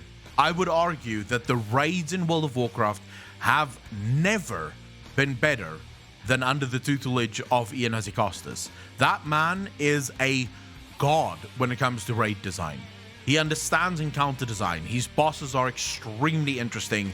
His raids are extremely fun. I know because I was a raider under Ian Hazzikostas' tutelage, right? He understands raids. It's clear he does not understand game design. He doesn't understand what game design is supposed to be. Ian is the best we have? What are you talking about? Ian is the best we have. That's not true. Have you looked for through every single employee at Blizzard Entertainment? Have you actually gone and did a study on everyone that works for Blizzard Entertainment? By the way, you don't just have to fucking work at Blizzard. You could go to a million other companies and find people from other companies that could probably do the job better. The fact of the matter is, he isn't good at it. His philosophy on how a game should be designed just does not work. It just doesn't work. And the problem is, I see someone asked, how do you define success? I'd like to understand what people define as success. I'm a cutting-edge raider, and I have been playing since Wrath, and each expansion the raids get better, which is why I'm still here. Docksmith, because literally the game is designed only for you. And also, by the way, being a cutting-edge raider does not speak to the problems that mythic raiders have. Because proper high-class mythic raiders, world-first raiders, are quitting the game. Someone like Preach has finally decided to fuck off. You want to know what I define as success? I'll give you my exact definition of success. Or at least let's call it my exact definition of failure. And then you can tell me what you think.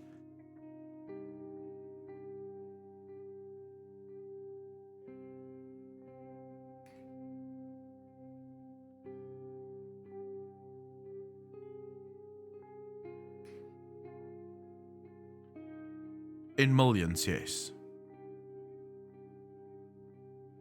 Does this look successful to you? When you look at this chart, does it scream success to you?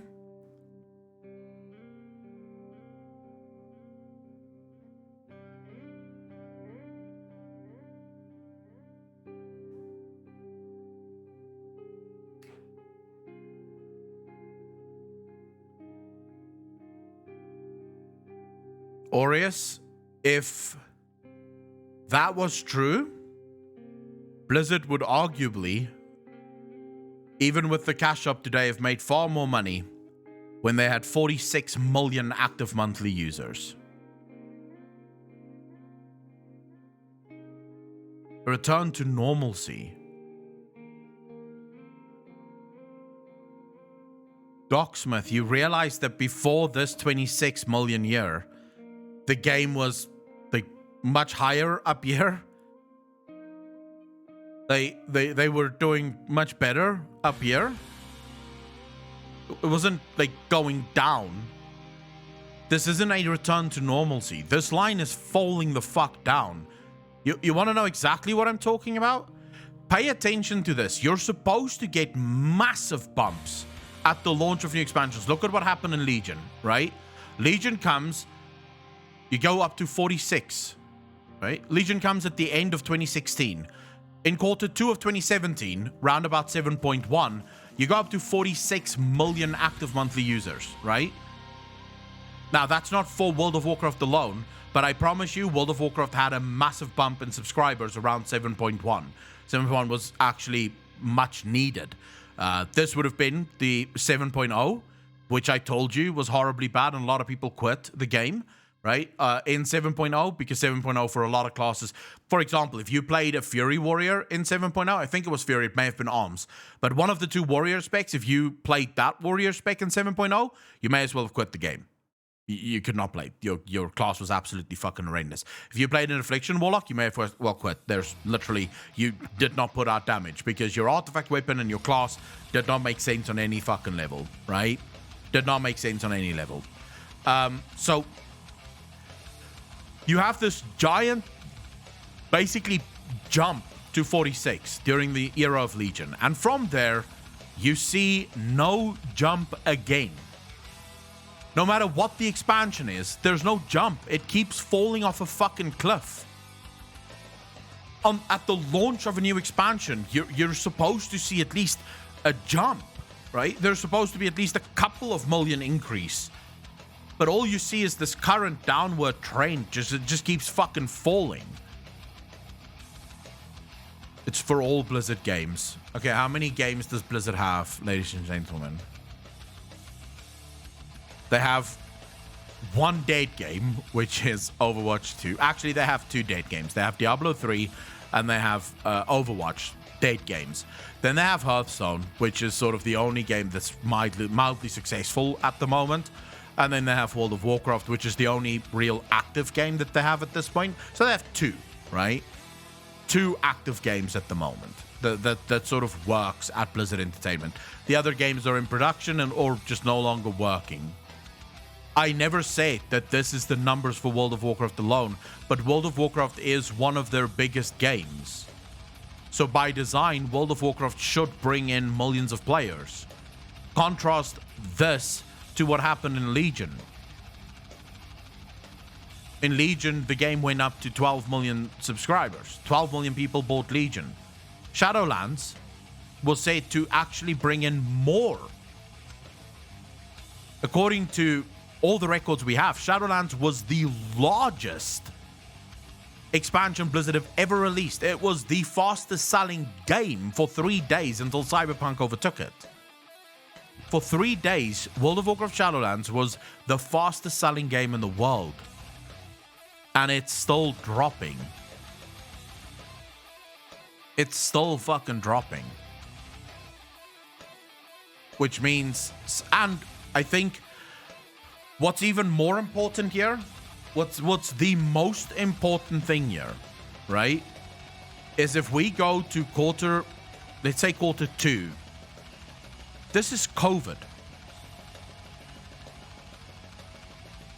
This is COVID.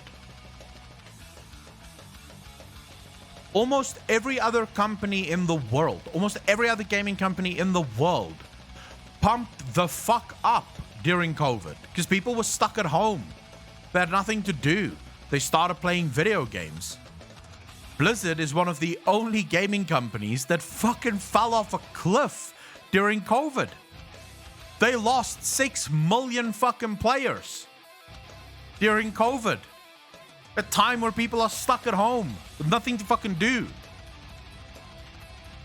Does this look like success to you?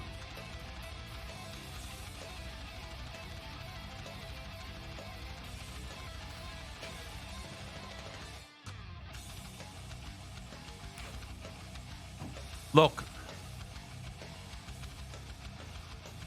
you can rationalize it as much as you want. Right? You can try your fucking ass off to rationalize this. You could say, oh, but Blizzard this, oh, but Blizzard that. The sheer numbers do not lie. Throughout the entirety of COVID, Blizzard doesn't have a single fucking spike. Not a single spike in player numbers. They have a drop. I would have been okay if this line stayed fucking stable. They dropped 2 million players in 1 quarter of COVID happening. People being stuck at home. 2 million players. Another million players the next quarter. 2 million players the next quarter. Another million players the next quarter. Next quarter is probably going to be 5 or 6 million players being dropped from World of Warcraft. This line has been steadily falling for the last 3 years, 4 almost at this point. Since quarter 2 of 2017, this has been falling steadily. 46, 42, 40, 38, 37, 37, 35, 32, 32, 33, 32, 32, 32, 30, 30, 29, 27, 26. This line keeps fucking dropping. If this was a patient, you would be phoning the morgue. If this was a patient, you would be phoning the morgue, telling them this guy is about to fucking die. We can't save him anymore. He's not coming back. No matter how many times we fucking shock his heart, he's not coming back. It just keeps fucking falling. At this point, Blizzard's monthly active users is flying like a fucking rock.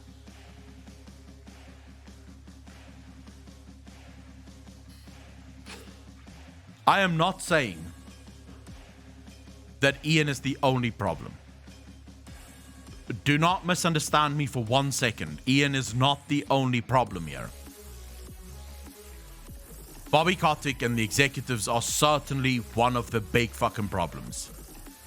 But even in everything that Ian is doing, he still doesn't have a chance in hell of making a good game, because I don't have to base it on all the things that he's trying to push money. I can base it on the very systems that he's trying to implement into the fucking game, and I can say that those systems are dog shit. It's clear to me, at least, that Ian should go back to designing the raid encounters, because that's what I believe he's good at. I believe he's amazing when it comes to raid encounters. I do not think he's good at making the game. Problem is the fundamental failure of their player power, and how they keep taking away complex systems and replacing it with another complex system that is just unneeded. True. Big fucking true. Aureus, I don't see how Activision is to blame for the fucking systems. Can you explain to me how Activision is to blame for the systems? Activision wants them to make games as quickly and as humanly possible so that they can push more games, so that they can sell more copies of their games. The systems actively slow down the development of the fucking game. So as far as I'm concerned, removing the systems would actually be what Activision would want. Less systems, more games, please. If you can bring out an expansion every single year, we'd love that. By the way, that's exactly what Activision pushed for, just FYI. When Activision became more a part of Blizzard Entertainment, they were trying to push for more expansions.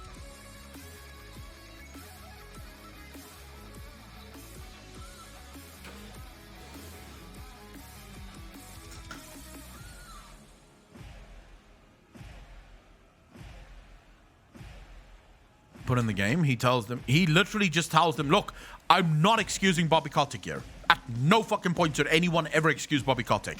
Because, yes, Bobby Kotick wants to bleed this rock dry. He doesn't give a fuck. This man just wants another yacht. And if the death of World of Warcraft will give him another yacht, he's going to take that yacht, right? That's Bobby Kotick in a nutshell. No one should ever forgive that guy. But at the end of the day, Ian Hazzikostas should not be. And by the way, I just want to make this clear. If you read the recent expose from Jason Schreier, this, by the way, is actually not just sort of FYI stuff.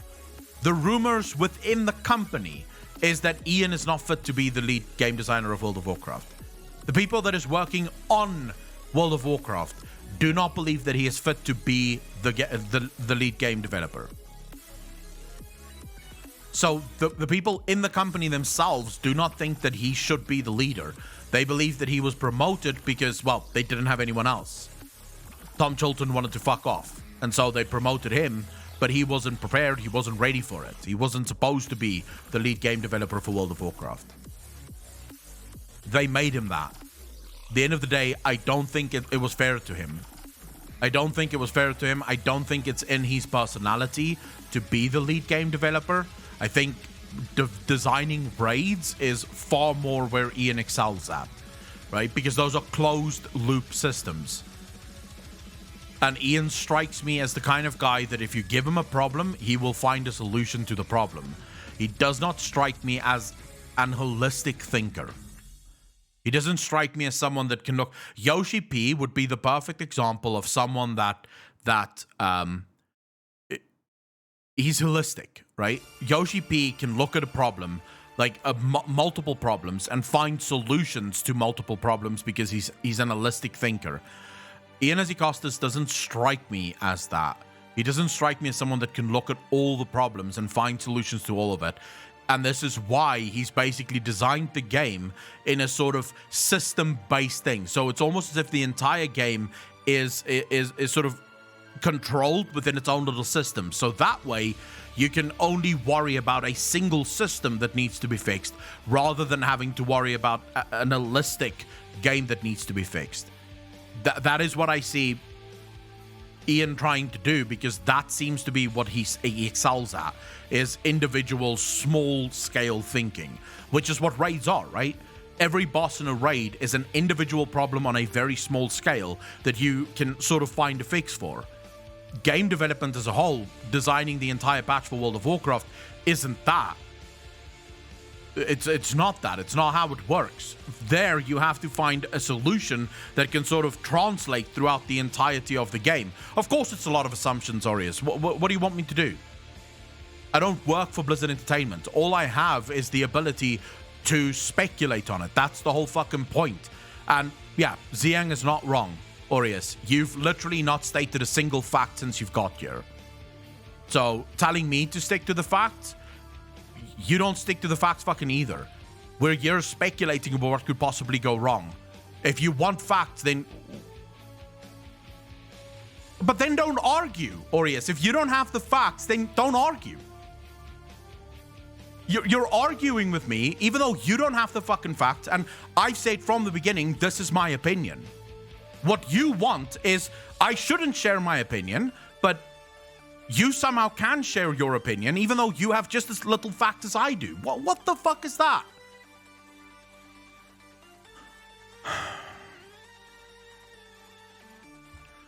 Golgoth, how you doing? Thank you for the first time chat, dude. Really appreciate that.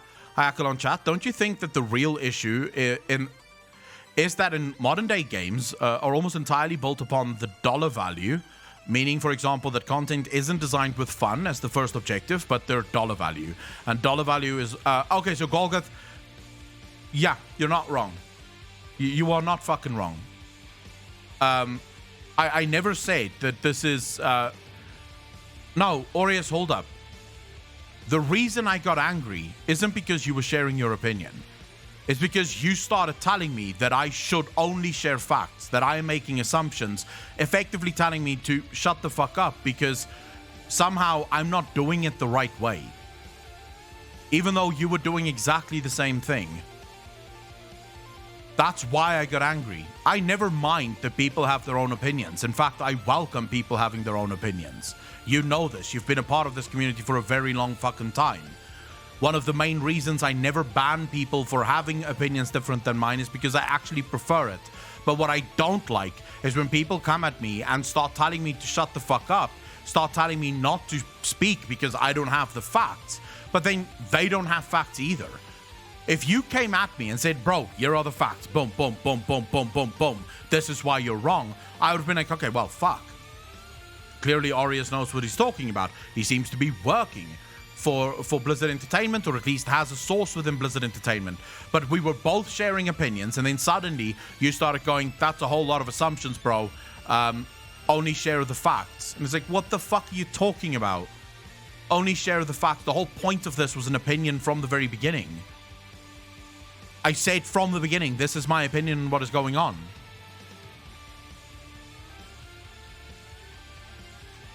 Golgoth, in order to answer your question, this is one of the reasons I believe that AAA gaming is going to die within the next decade.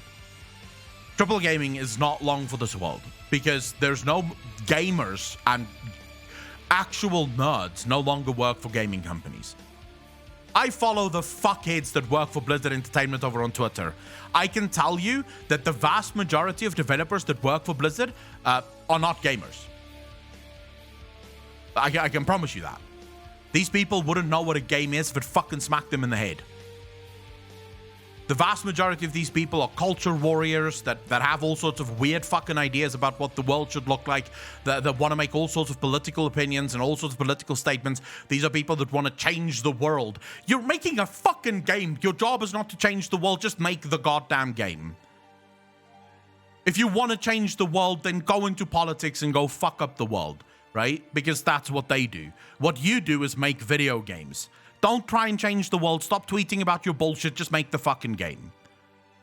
These people are fucking morons that work for Blizzard Entertainment. 90% of them. 90% of the people that work for Blizzard doesn't have a fucking clue what they're doing. Not a clue. There's like 5 people that work for Blizzard, and I'm friends with 5 of them. Like, with all 5 of them. They're the only people that I would say are gamers and know what the fuck they're doing. The rest don't have a clue. They walk in at the beginning of the day and they sort of have to be reminded, bro, this is what a game is before you start working. Because when they started the company, like, what are we making? Are we making some kind of app for a new financial system? No, we are making a new financial app, but it needs to feel like it's a game. What do you mean? Well, what we're going to do is we're going to put some kind of token in it that people are going to swipe for. It's going to be a financial app, but it's not. It has to feel like it's a fucking game. All right, that's exactly what I studied in business management. Can't fucking wait. And it's not just Blizzard. It's not just Blizzard. It's the whole fucking AAA industry. It is such a clusterfuck of morons linked together, all of them sniffing each other's assholes and sucking each other's dicks because they don't have a fucking clue how to make a video game. You want to play the best video games in the world? Go play indie.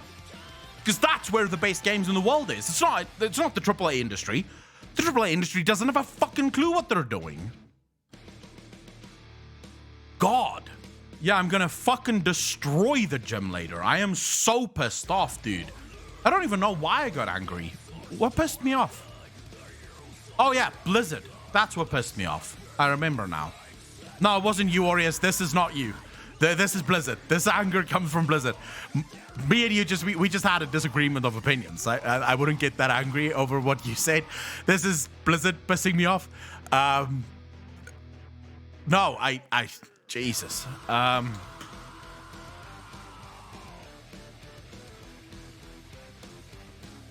Dude, I'm disappointed you didn't use more swear words. I think I was too angry for swear words.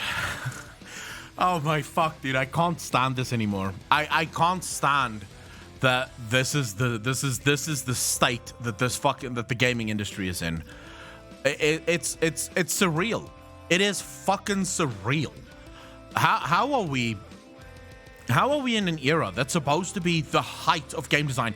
Graphics have never been better. There's so much more technology now. We can do so much more. And somehow we're stuck with these motherfucking cunts that keep coming out with the exact same fucking bullshit. Call of Duty every single year. Fucking assholes take out billions of dollars. Yeah, take my money. I want this new Call of Duty. It's the same fucking Call of Duty, you asshole. You've been playing the same fucking game for the last 5 years. You keep paying them. Yeah, take my money. Take my money. Because I'm a fucking moron. Because I don't know where my money comes from. Let me just spend it on some bullshit that doesn't matter. FIFA. Fuck! Has there ever been any sort of change in FIFA for the last 10 fucking years? FIFA is the same game, yet every single goddamn year, same fucking game. Fuck!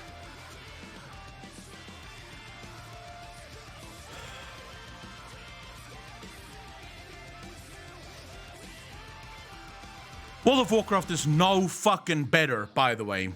No fucking better.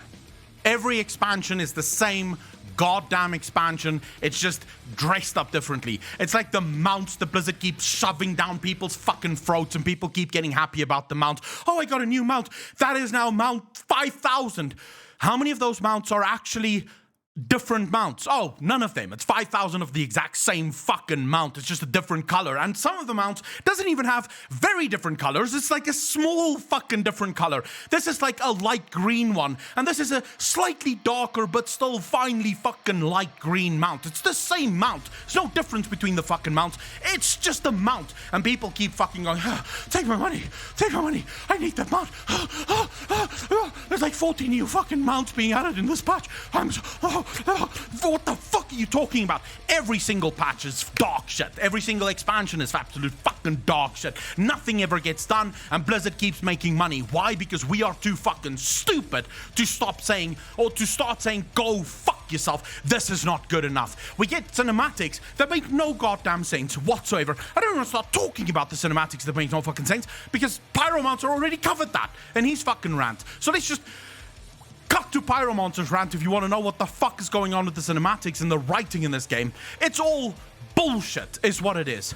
It's all fucking bullshit. And guess what? Bobby Kotick is wanking himself off every single night going, look at that share price, bro. What the fuck are we doing? At which point do we go, fuck this? I'm done. I'm done. I'm done.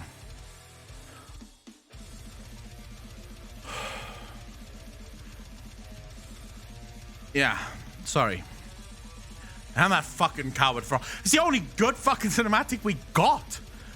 It's the only good cinematic we got was the one where fucking Garrosh didn't change. Oh. I'm sorry. I'm sorry. I'm done screaming now. Anyone can... No, don't put it on YouTube. Just leave it out. Just leave it. Siggins, how you doing, bro? You walked in. I don't know what happened now. I don't know. Something just sent me over the edge and I just started raging.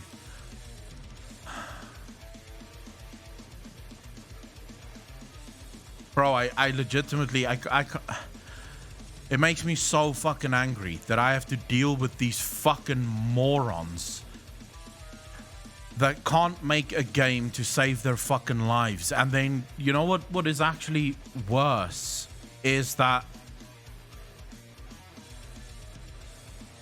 I know some of the developers that work for Blizzard Entertainment, and they're good people. I know some of the developers that actually love this game. They love the gamers. They care about the fucking gamers. They care so deeply about doing the right thing for the gamers. And I imagine if they were completely honest, not even they would be happy with the state that the game is in. But there's like 5 of them. There's like 5 of them.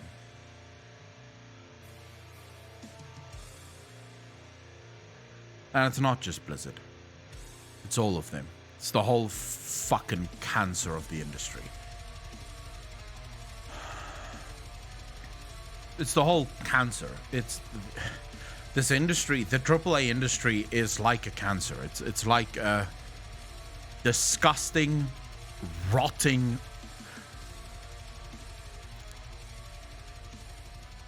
I don't even know.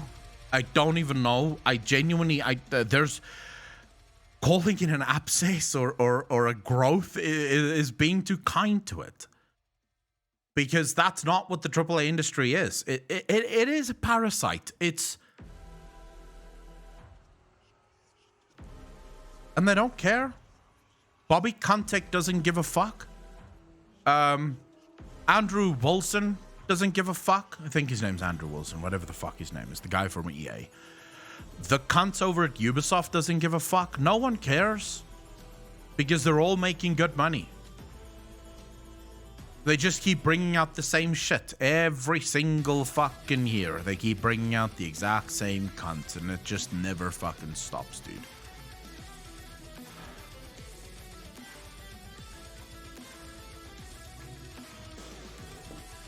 I feel better, yeah. Although I don't like losing my shit like this. I try not to get this emotional, ever. If I can help it. I feel better, but I shouldn't do that. So I'm sorry. The gamers stop buying shitty games. This will continue. The problem is we live in an era where the consumer is such a fucking moron that they don't understand that it's their job to keep the industry healthy. If the consumer is willing to gobble up the bullshit that is put in front of them, the company isn't really to blame. The truth is I can't blame these companies. They're doing nothing wrong. They're doing nothing wrong. They are providing a product that is completely fucking shit. And they don't care. Why would they give a fuck?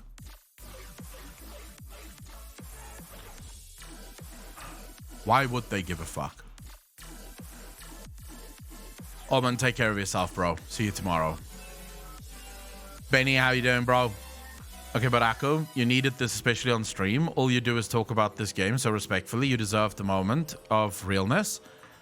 I try to not be negative all the time because I know that a lot of people come here because they want to hang out. They want to enjoy the game.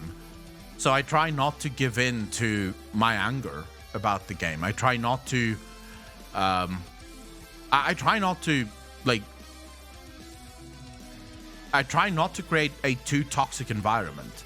It's one of the reasons I talked about the lore earlier, and I tend to focus on the lore because God knows this game is bad.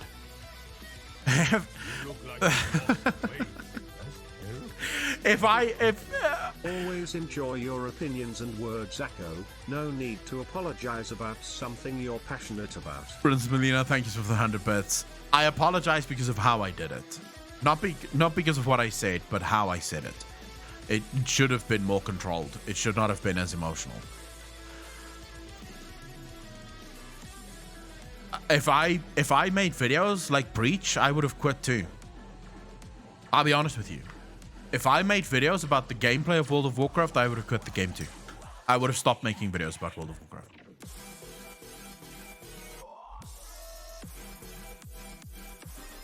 I feel sincere if you did, if all you did was nice with them, just said and did what we all felt. I hope so. I hope that most people listened to that fucking rant and thought, yeah, I wish I could lose my shit like that. Because I don't know what exactly was it that caused me to get so fucking angry with Blizzard. But as I started talking, it just kept building, dude. It was just like, oh, for fuck's sake, I need to keep going. I need to get this off my chest. Look at that, shaping D4 from a hack and slash into something else. The game is looking more and more like an MMO to fit the service game checkbox. Oh, bro. Yeah, D4 is gonna be, oh my god. You want to know why Diablo 4 is taking so long to release? Anyone want to wager a guess as to why Diablo 4 is taking so long to release? It takes time to fucking figure out where exactly to put all of the monetization bits. They're not exactly sure yet. Can we monetize this? Can we actually put some of the raids and dungeons and bosses behind paywalls? Is that possible? This is a prediction. I'm not saying it's true, but this is a prediction. Diablo 4 will launch with a battle pass system. The seasons that you have in Diablo 3, they are going to be adapted for a battle pass system that you will pay for every single 3 or 4 months in order to get the newest bosses, the newest stuff from D4. Resurrection token in the shop. Something to that effect, right? That's what they're going to do. Sathix, I guarantee you that is what they're going to do. I've been thinking about this for a couple of years now, because one of the biggest issues that Blizzard had with D3 is they didn't know how to monetize D3. There was actually a time where Blizzard wasn't even sure if they were going to bring out D4 because they couldn't figure out how to monetize D4 beyond the box price. And the only thing I could think of that would actually make sense from a monetization standpoint is a battle pass system. The ability to hide content behind a battle pass, and just that way you'll be forced to pay it. And who gives a fuck, right? Macmillan, thank you for the 5 gifted subs. I really appreciate that. Thank you. Can we get some spam for Macmillan? There's at least 5 of you now that have the Macmillan emote. Please spam that fucking emote. Say thank you to Macmillan. Really appreciate you, bro. Thank you. Mac is back. Mac attack. How you doing, Mac? My guess is they are trying to figure out how to make Diablo game that is compatible with Chinese rules. They've never really given a fuck about that because they usually go in and they change that after the fact. So China almost never gets the game the same time as Europe, right? So because in China, they're allowed to do basically anything, just skeletons and stuff isn't allowed. So if you play the Chinese version of Diablo, the skeletons are usually either zombies or something different. So that's never really slowed them down. At least from what I've seen, that's never really slowed them down. Quickly want to see if Alex uploaded the new video for today. No, method roll. China, there's some kind of, I think they believe it's bad luck or something, skeletons. So there can't be any skeletons in the game.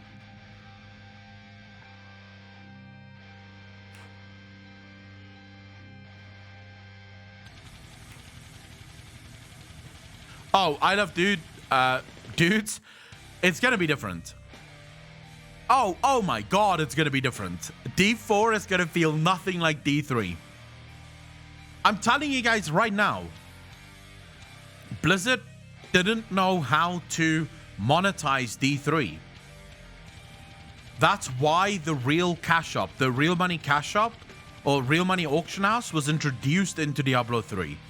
They thought that that would be a good way to monetize the game, because they couldn't figure out what other way to put into the game to monetize it. Then of course that created so many problems that people were stopping. They stopped playing the game, right? And so they realized, well, if no one plays the game, then the real money cash shop isn't going to make any money. So they scrapped the real money auction house. But this is all well documented, by the way. Mike Morheim walked into their offices and he said, right, guys, do you want to keep the real money auction house or not? And the developer said, no, we don't want the real money auction house anymore. And Mike Morheim said to them, I don't know how I'm going to explain this to the shareholders, but I will try. Another thing that the Chinese government will censor is red blood. They need to be changed to black color. The skeleton means some bad luck, but the real reason behind its censorship, I think, is not about bad luck. It's because some older people think it will frighten children.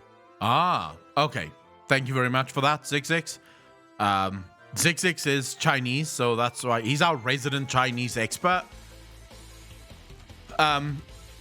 So Mike Morheim took the brunt of the flack from the shareholders for removing the real money auction house. The real money auction house made a ton of money, an absolute ton of money, and they decided to pull it. So they had to explain to the shareholders why they decided to pull it. But then they were stuck with a brand new problem. How do we monetize Diablo? We don't know how to monetize it. We don't know how to build an effective monetization structure around this game. Diablo 4 is being designed in such a way that it will absolutely be monetized. Why do you think they're adding dungeons and raids to Diablo 4? Because those things can be hidden behind a battle pass. Brand new dungeons and raids, now only $15. Bam. You've got your monetization. Moylan, how you doing? Radnar, how you doing? Cancel second expect for D3. Here's your extra dollars. They cancelled it because, again, and this was in Jason Schreier's first ever expose on Blizzard. Quite literally, the Diablo 3 expansion, the second expansion for Diablo 3 was cancelled because they couldn't monetize it, so they decided to start working on a new one. Oh, Euroeffect, I had a friend that was absolutely devastated when the real money auction house was cancelled. The dude made $4,000 a month on the real money auction house.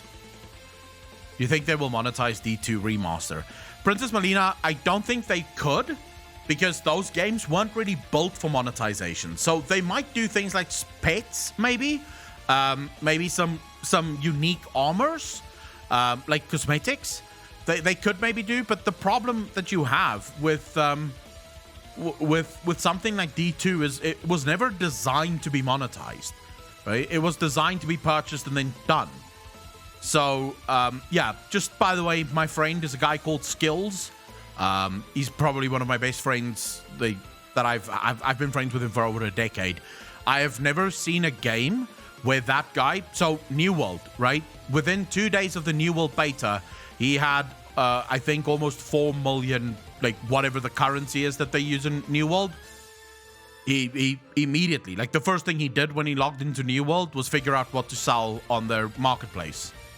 This guy is a god when it comes to playing the markets. He's doing the same thing now with Amazon. He goes on Amazon and eBay and he purchases things that is way too cheap. He buys them and then he resells them for a higher price, right? Oftentimes not doing anything to it. He'll just see someone that posted something that's way too cheap. He'll buy it and then he'll just sell it at a higher price. So he's basically applying his skills in the real world now. I paid for rent for 3 months due to the Real Money Auction House. So the Real Money Auction House, someone asked about the Real Money Auction House. The Real Money Auction House was at the beginning of Diablo 3. And it basically allowed for the most toxic gameplay you've ever seen in your life. He is the market, yeah. That guy, if Skills had any sort of ambition which he doesn't have. Like, if you ask Skills what he wants to do with his life, his answer is always the same. Read Reddit and play video games. That's it. That's all he wants to do.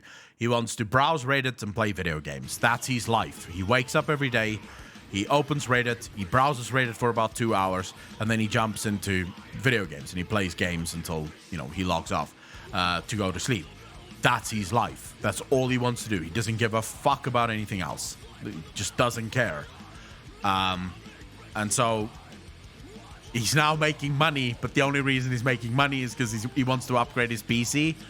So once he's upgraded his PC, he'll again go back to just playing video games, and that's it. 7 seasons pretty good, yeah. Natalie Frost, how you doing? You want to know the reason GMs gave players? We were told to tell them the real money auction house wouldn't come back because it likens Blizzard too much to a bank, and that causes legal issues. That's what they told us to say to players, and yet it doesn't, right?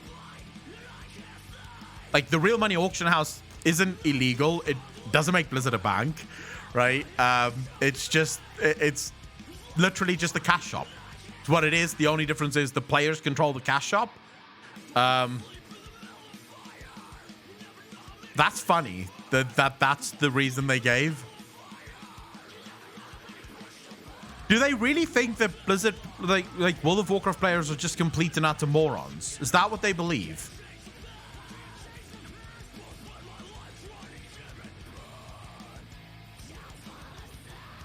Alright, the video is ready. The deep dive is ready. Just download this bitch.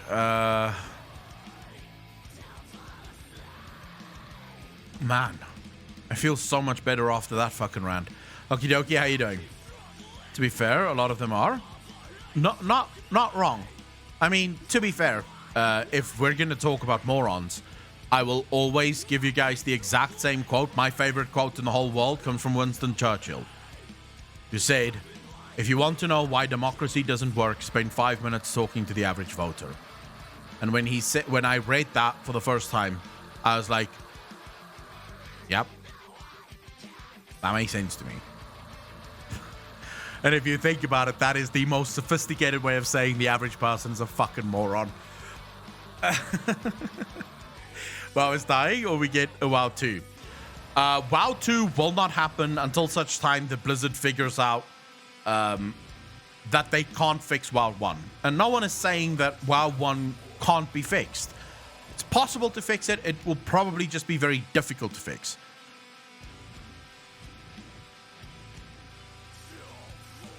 So fucking tired. I got an hour of sleep, then couldn't go back to sleep. Luna, you're always tired. CCS, what did you order from Dreamhaven, Dreamware, and the other suppliers? Yeah, I don't want WoW 1 to be WoW 2 to be created right now. For the love of fuck, WoW 2 cannot be developed by this team. Because I can already tell you that if WoW 2 was designed by this team, there would be no mounts in the game. And the only way to get mounts would be from the fucking cash shop. There would also not be any gear in the game. The only way you can gear is by buying shit off the cash shop. Like, for the love of God, let's not have this team work on WoW 2. Before we get into WoW 2, Activision needs to realize that they are a cancer.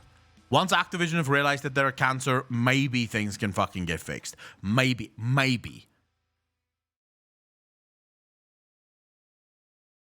Okie dokie, I've already started playing Final Fantasy. I started playing Final Fantasy months ago. 3 months ago at this point, I think, I started playing Final Fantasy. Are you asking whether or not I'm going to play Final Fantasy on stream? Oh, by the way, for those of you that don't know yet, this Friday, tune in for a discussion between myself and Mr. GM. We're going to be talking live on Twitch. Okay, I'm in love with Final Fantasy, yes. At 8 WoW 2s? Oh, Ben Raging, you are correct. Sorry. Ben Raging just made a very good point there. He just made a very good point there. We are in WoW 8 right now, right? Zulkas, thank you for the follow, dude. Really appreciate that. We've had World of Warcraft already. Because consider the fact that every single new expansion isn't in fact an expansion, but rather a subtraction. So with every new expansion, you lose everything that happened in the previous expansion, and then you get the new expansion. World of Warcraft has had new games literally every single expansion, and for the last 2 expansions at least, it's actually started picking up quite a bit, because in the last 2 expansions we've gone from getting a new game every expansion to almost getting a new game every single fucking patch. I have 2 questions for you, Akko. 1, when are you gonna change your redeemables? 2, when are we gonna do a stream involved game again? Among Us was fun. Okay, so my redeemables, probably not soon. Zulkas, how you doing? What lore? Zulkas, yeah. No, we did talk about the lore at the beginning. But then I got angry and I ranted for a bit. And now we're not talking about the lore anymore. But I will probably talk about the lore again. So yeah, I think, absolutely agree with this. It would be great to lose for once. We absolutely have to lose. I'm not going to play Among Us anytime soon again. That's probably not going to happen. CDJ, I didn't even record that rant. I wouldn't put it on YouTube. For a couple of reasons. First and foremost, I don't think it belongs on YouTube, but also something like that usually will only succeed if it's uploaded by someone else, right? And I don't want that kind of outburst to be on YouTube. I don't think it's necessary. That was a streamer moment. That was my moment where I was just losing my fucking mind, and I was talking to all of you. I wouldn't put it on any of my channels. Like, I don't think any of my channels deserves that angry echo.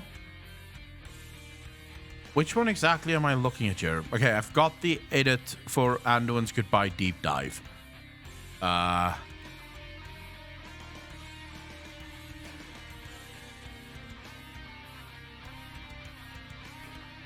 Then we have another one here, which is gonna go on to the Clips channel. We'll do it on the Clips channel. Yes, fuck it. Do that one on the Clips channel. All right, ladies and gentlemen, what am I gonna call the deep dive video? Back on the Sailor. The legendary crafting system should just be the crafting system with all the soul ash BS. I mean, so we've spoken about this before. Blizzard missed so many opportunities within this expansion to actually bring professions into the game, right? Almost every single zone have places where professions would have been absolutely tremendous. Right? Imagine something like alchemy in Maldraxxus, for example. Right? What could you have done with alchemy in Maldraxxus? How fucking cool could that have been? Right? Luna, sleep well. I think Steve Denuser is bipolar or something. There are so many gaps in the lore. It feels like there are 3 to 4 lead narrative designers who argue and just add a bit of everyone's opinions. I personally think that Steve Denuser doesn't know how to write the story. He doesn't have a clue. What Blizzard wants to do is they want to write these absolutely incredibly in-depth stories for World of Warcraft, but they don't know how. So basically what they do is they go from one sort of comic book moment to the next comic book moment. That's basically all they do. It's just one comic book moment to the next. And that's like, well, what are you doing at that point, right? You're not actually, like, that's not good game design.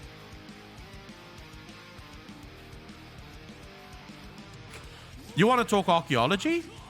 Or as I agree with you, Autumnweald archaeology, can you fucking imagine all of the secrets that you could have gotten out of archaeology in Autumnweald? But Korthia seems to be archaeology, right? Korthia is archaeology, just of course you don't need archaeology in order to be in Korthia. Where I would have argued that archaeology should have been front and center of Korthia. It should have been the main way of the storytelling in Korthia, should have been through archaeology. Of course, Blizzard doesn't think that, so, you know.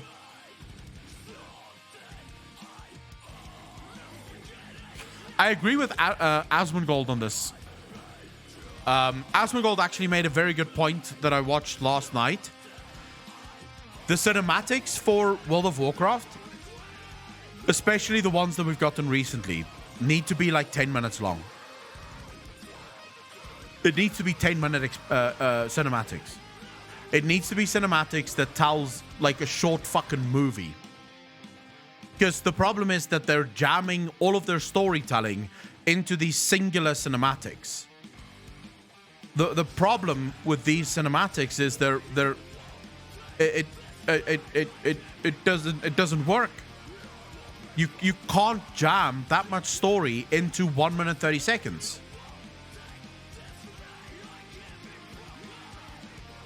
That's what I mentioned earlier. If they have long, thorough cinematics, the story would be so much better. At least then we'd be able to fucking follow it.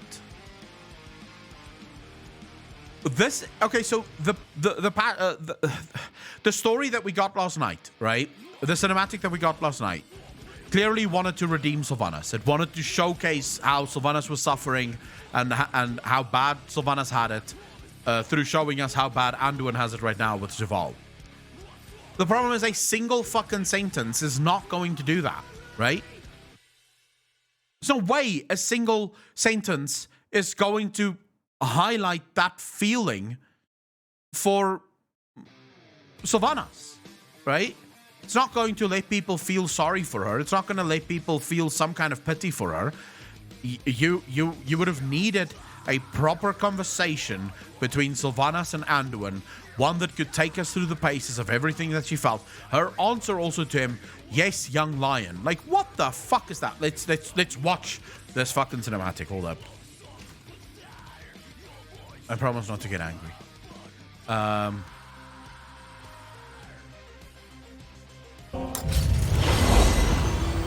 Alright, watch this. The battle is almost upon us. I will deal with the invading forces atop Torghast. When we reach Oribus, you will defend Zovol while he completes the ritual. You mean he will compel me to defend him? There needs to be more context here. We need context. This needs to be a proper conversation.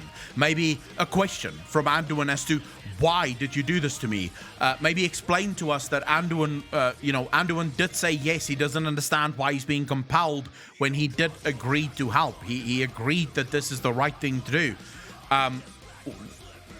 Something, right? Explain the fucking story here. This is your moment, Blizzard. You refused to explain it in the game. So now is the time to explain it. Now is the time that we need to see the story with you. Of course, we get one single sentence. Each time he dominates my will, I feel myself slipping further away. Is this what you felt when Arthas raised you, Sylvanas? This is a massive moment. Ladies and gentlemen, holy fuck, this is like one of the biggest moments ever.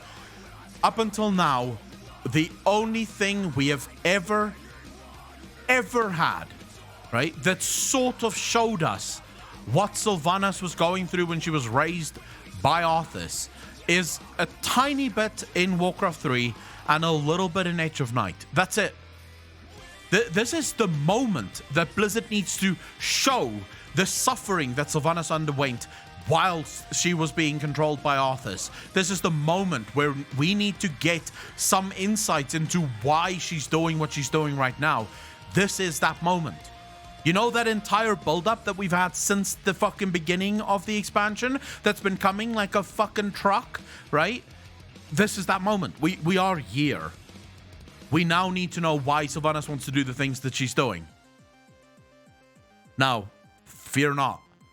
The World of Warcraft writers, they've got you, folks. They know what you want. They know why you're here. They've got you. Hollow. Empty. Everything you once were. Consumed by darkness.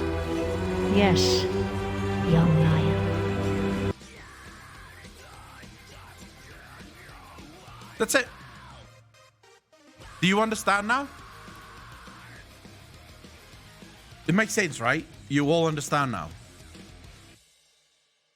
Like, you've been taken through the story. You understand you understand the story. You understand why Sylvanas did what she did. You understand what she was going through, the mindset that she was in whilst she was being controlled. That's Blizzard's explanation.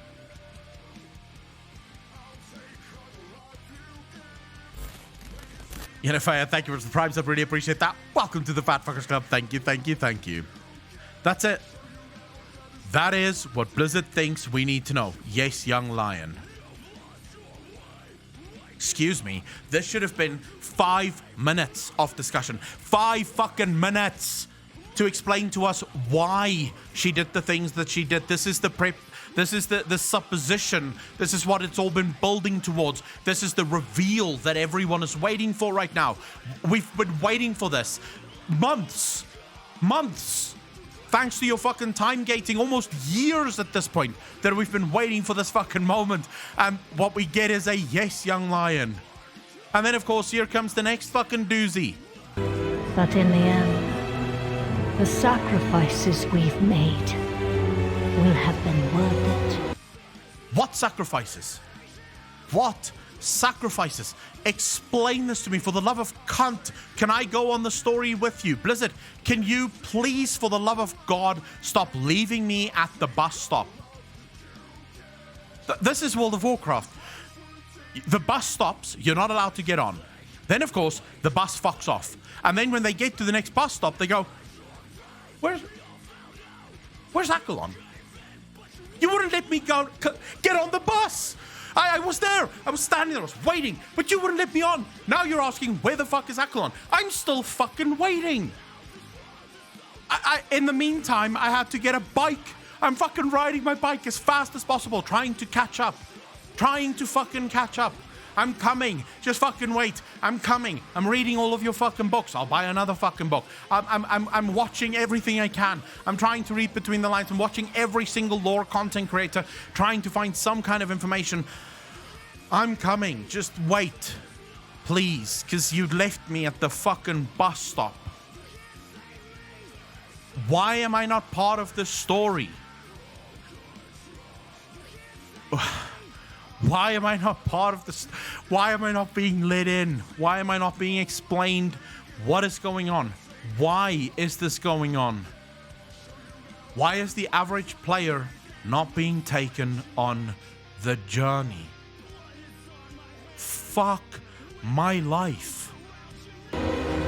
Once the cycle of life and death has been broken and remade, we will... By that time, I'll have been lost.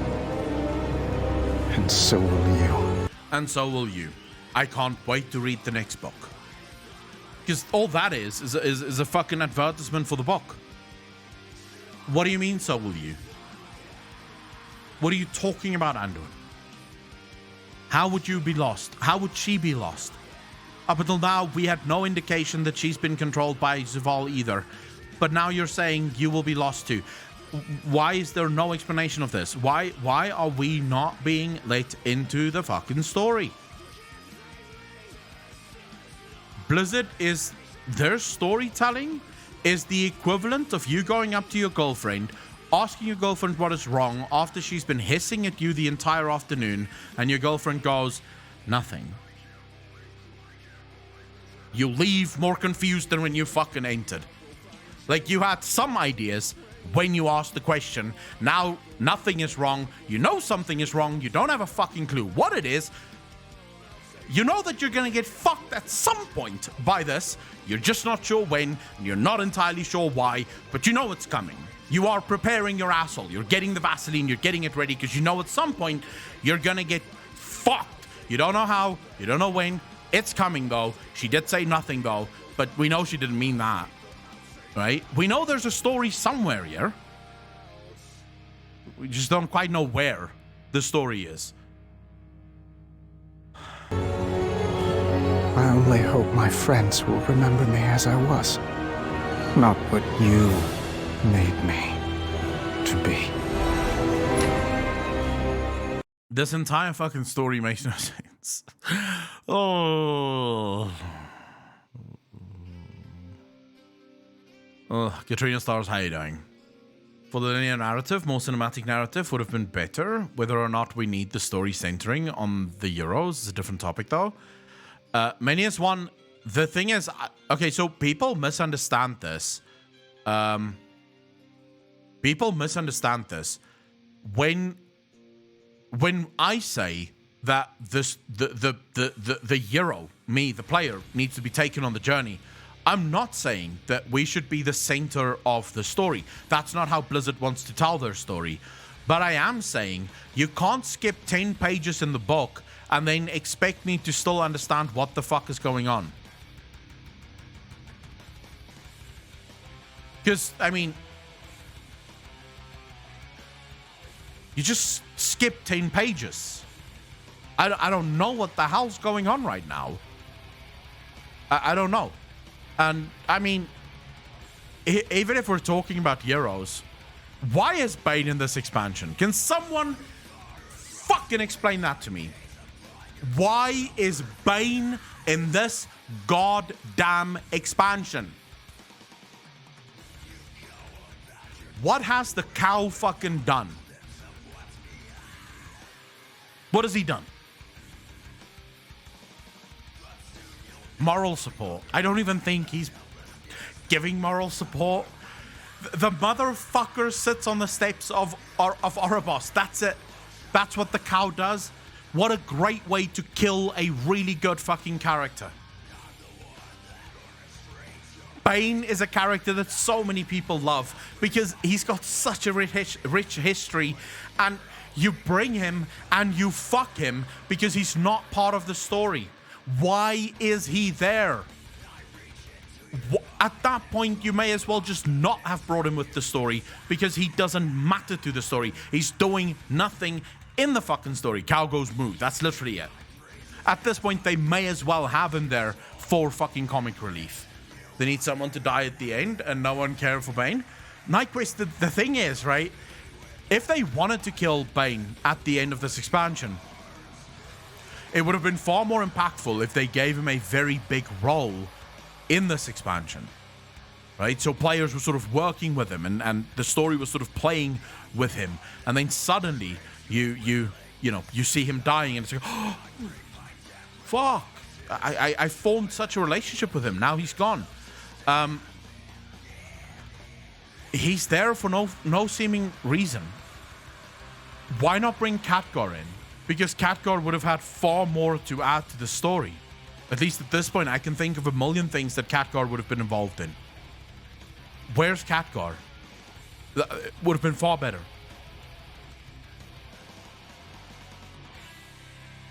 Blizzard is fucking their story. This I agree with you.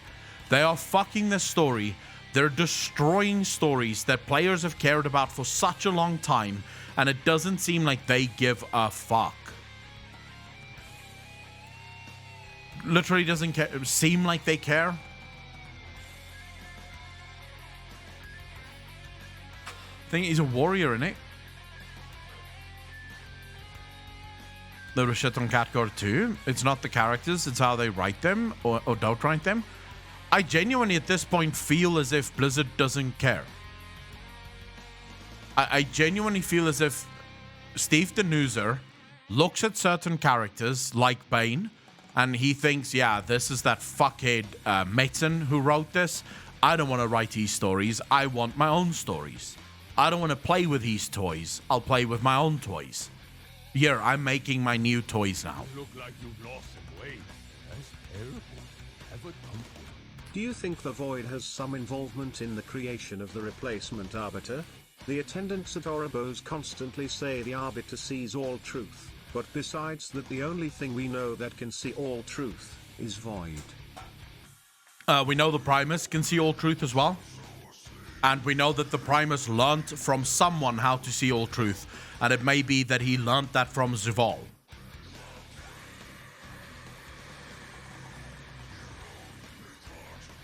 And remember, she also doesn't see all truths. She can simply see the lives of every single soul that enters. The way the bot went dark turned with Is Void. The Lycan 2. They only believe one though. Yeah, That is sort of a confusing bit. The light technically sees all of the truths, and there's a good argument to be made that so does the void, the foul, and even order. The difference is just, so the only difference that I can tell between the different cosmological forces is that all of them see all truths. The one big difference is in their belief of it. It seems like every other cosmological force can see everything, but they choose to believe only one thing, whereas the void is the only one that sees all of it and also believes all of it. So it basically plans for each and every outcome.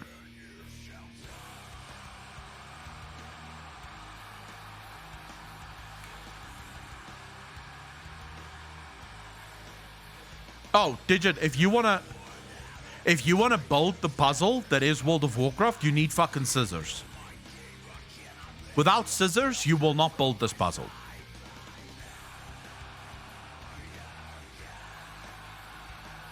Was AFK cleaning my kitchen? Did I miss much? Mary, not really. Just me ranting again. Even though I said I wouldn't. The puzzles for Blizzard is just completely fucked, dude. I don't know what to call the new video. The deep dive for Anduin's goodbye.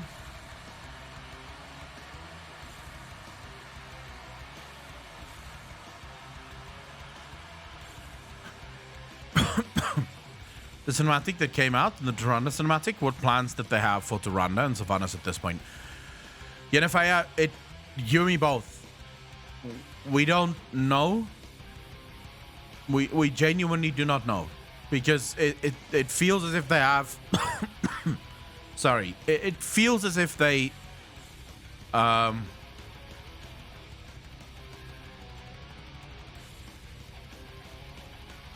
So...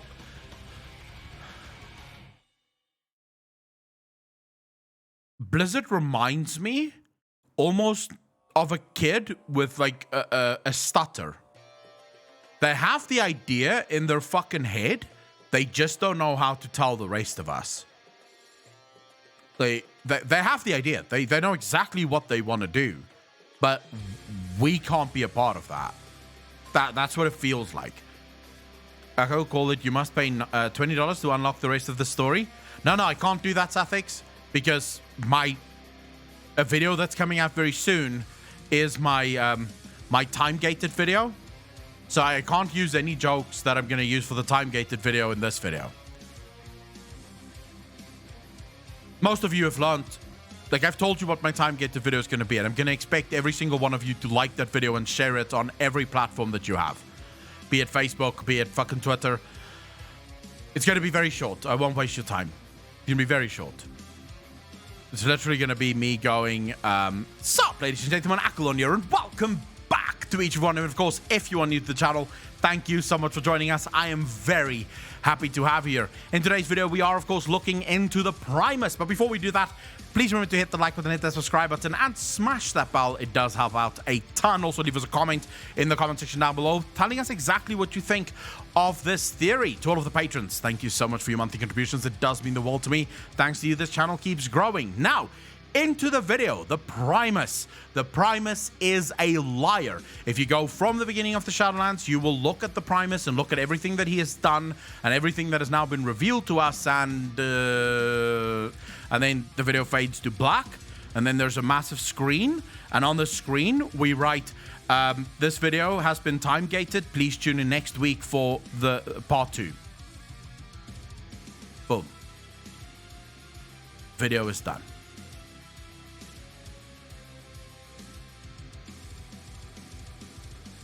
And if anyone gets fucking angry, I don't want to hear it. You allow Blizzard to get away with this shit. Surely content creators can do this as well. I can literally release like 10 videos a day if I'm allowed to do time-gated content. Like, fuck, I can do like 2 sentences and then time-gate the shit. I'm still looking for a title for this fucking video. And then never get back to the topic. Yeah, I don't need to get back to that topic, right? Everyone will understand. I've been wanting to make this video for such a long time. I'm just gonna do it after I get back from the gym, and then done. right? I'm gonna record it. Alex will edit it, make it look all nice and sweet and shit, and then that's it. Anduin's goodbye cinematic.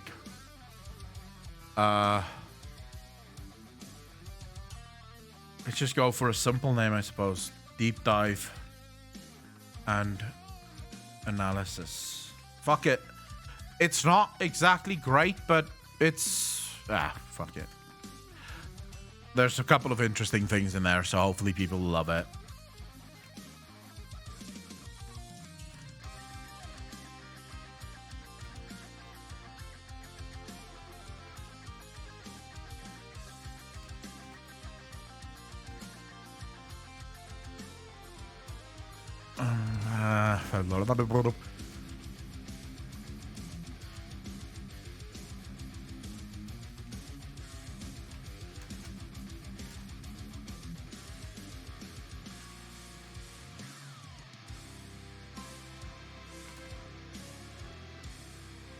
Alright, that's it. Where the F is he? Radnar, where's who? Shit, you didn't have to do him like that. Well, unfortunately for Garrosh, we saw how bad lore is becoming. Well, Garrosh, I think, is the one character that was handled magnificently. Because at least through all of it, Garrosh was the one character that did not fucking apologize. He refused to apologize. Which, you know, it at least sticks to the fucking character that he is, right? That is who Garrosh is. He wouldn't apologize. He sticks with it. So at least that's a good story. Surprisingly, Garrosh's lore was still true all the way to the end. Yeah, he's the only character that didn't get completely and utterly ruined.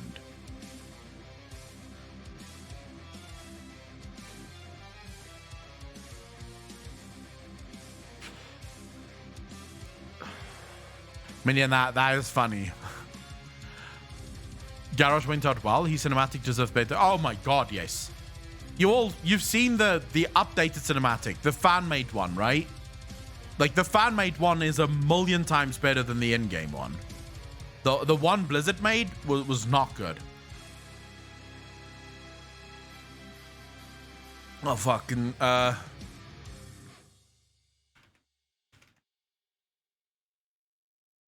me see. Hold up. Trying to see which one was the fan-made one.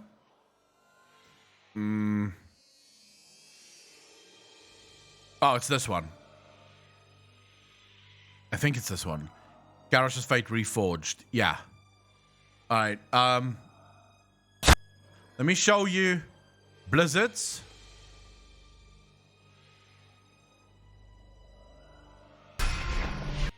Yeah, I'll show you Blizzard's, and then I'll show you the proper, the remade one, the fan remade one.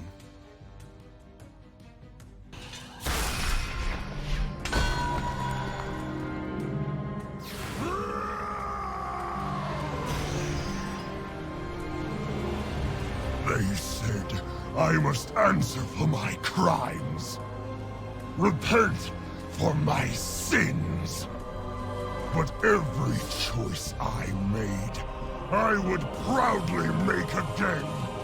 You will submit. I submit to no one. I love Garrosh Hellscream. Not you, not the jailer, and not that coward thrall. For the Horde! Alpocalypse, thank you very much for the tier 1 sub, dude. Gifted, really appreciate it. Lunavira, congratulations. Fan 1, don't get players visible in the background, however, unlike the Blizzard one. Well, obviously, the fan-made one wouldn't have the ability to put the player in the background, but we're talking about the general sort of animation of it, right?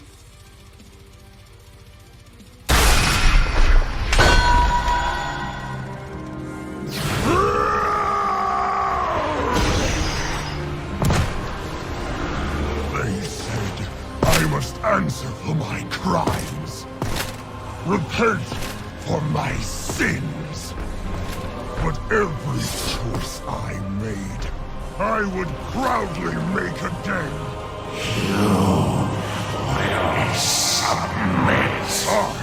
Submit to no one!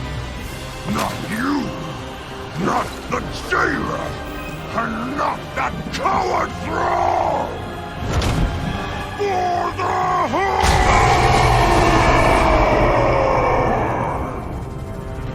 Now, please tell me,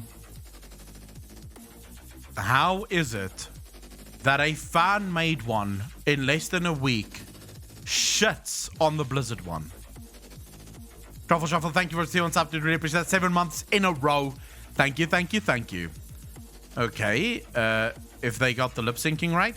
I mean, the fan-made one gets the lip syncing right. The lip syncing works. It looks like it's Garrosh saying it. If you look at the World of Warcraft one, the lip syncing is all over the fucking place, right? It's like, oh wow. It's the same problem that every single World of Warcraft cinematics have. The face, look at this. This is the funniest shit when they speak. Not you! Not... The rest of the face, pay attention. Once you see this, and I do apologize for ruining almost every in-game cinematic for all of you, but the rest of the face does not work. The only thing that moves is the bottom half, right? Just the bottom jaw. Nothing else ever moves. This is why Jaina looks so dog shit in cinematics as well. Once you see this, you'll never be able to unsee it. Not the Xerath!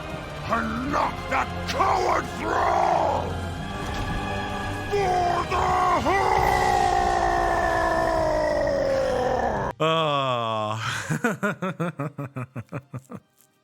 Once you see it, you can't unsee it. Every cinematic you watch now, you're just gonna be like, oh, that looks a bit silly. It's just sad that a fan could make this. And I don't think this is, by the way, Terran Gregory is a phenomenal cinematics designer. I think this is the result of not enough time. I think this is because we have to also understand, right? The fan didn't have to do voice acting, didn't have to worry about scripts, didn't have to worry about any of this. He didn't have to worry about sort of laying out the expansion, right? He didn't have to be laying out the cinematic, deciding exactly which scene is going to go. That takes a lot of time. Fedora, they had 9 months to make the patch. We have no idea, right, when Terran was actually told to make this this cinematic. It may have been a week or two before the expansion launched. Or the patch launched. They just came to him and said, oh my god, we forgot there's this cinematic we need. So fucking rush it. Go, go, go, go, go, go, go, go, go. Make the cinematic right now. So we genuinely don't know, right? We have no idea when Terran was given this cinematic to make. Because if you look at most of Terran's other cinematics, they're brilliant.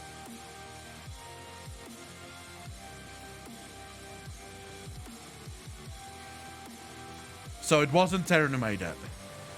Well, then that Dave should never make another fucking cinematic in his life. Because that Dave doesn't know how to make a cinematic.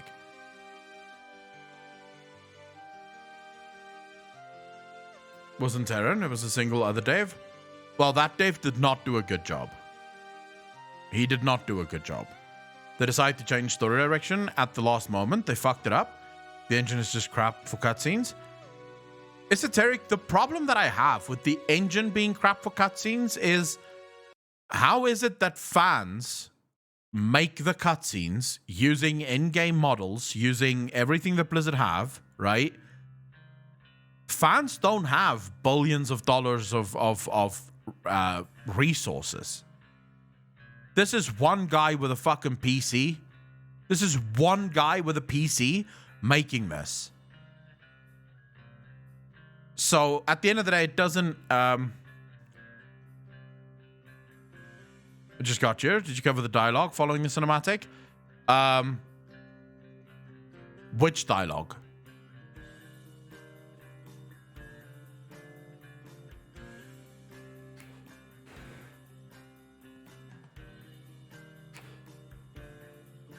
We covered some of it, like the stuff that Bolvar said. That we did cover.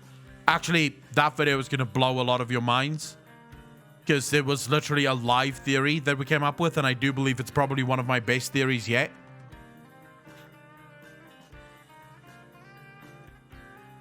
Fanmade doesn't use WoW model for Garrosh. It is... I don't think that he designed the fucking model from scratch. Well, the HOTS model is still a Blizzard model. It's still a Blizzard model, right? So if what you need is to not use the WoW model, right, but rather use the HOTS model because that model is better, I'm sure the people over at HOTS isn't gonna have a fucking meltdown because you use their model in your game, right? I don't think they're gonna be angry saying, oh my god, this is our model, how dare you, right? So it's just sort of weird. So YouTube Fit that had the cinematic and a bunch of following dialogue about the Jailer's origins, about him being the previous Arbiter. Oh yeah, that we did cover. We did cover that, yeah. That video should be out tomorrow.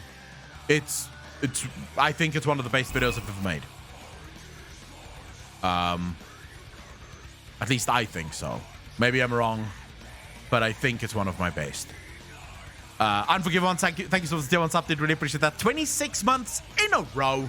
Thank you. Sapako, sorry I haven't been many live chats lately, but I watch everything. Love your content, big fella. Unforgiven, thank you so much, dude. Hey, I realize sometimes people can't make the live streams. It's why I upload all of them to YouTube, and also why I do the clips and stuff. Mason does write better stories, but there are things that Blizzard does absolutely amazingly well.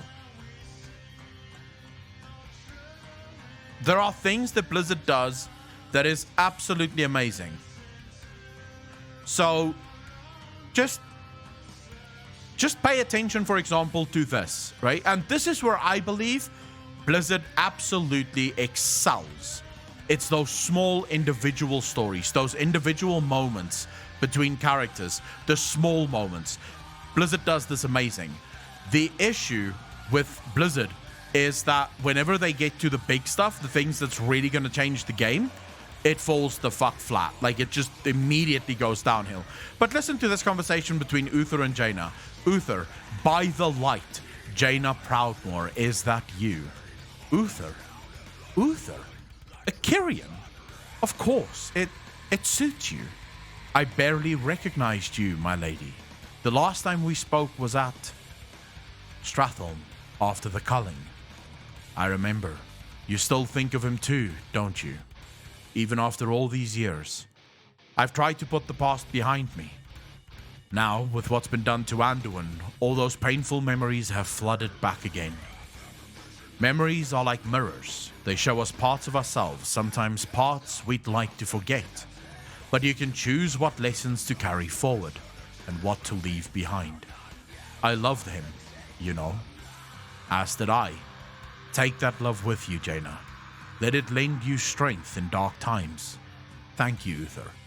Can you stay a while and talk? There's so much I'd like to share. Now, isn't that... It's short, but it is... impactful. You feel this cinematic. You feel this dialogue. It hits you. You were part of it. You were part of this story. You understood this story. You see, this is the problem with modern day Blizzard. All of their old characters are amazing. The stories of their old characters are amazing because we were part of those stories.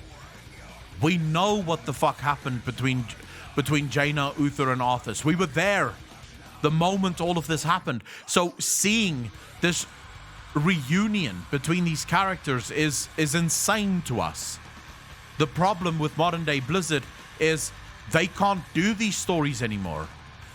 They just don't know how to do these stories anymore because they can't connect us to the characters as Blizzard used to do. Red Rum Lamb, thank you for the follow, dude. Really appreciate that. Welcome to the channel. Thank you. There's no longer that connection, that powerful connection that we used to have with these characters, and it's a failure on Blizzard's part because it's not as if the new characters aren't interesting. It's just that we are not taken on that journey. We're not part of that journey. And if you're not part of that journey, then what even is the fucking point of the story? Why are you even telling this story?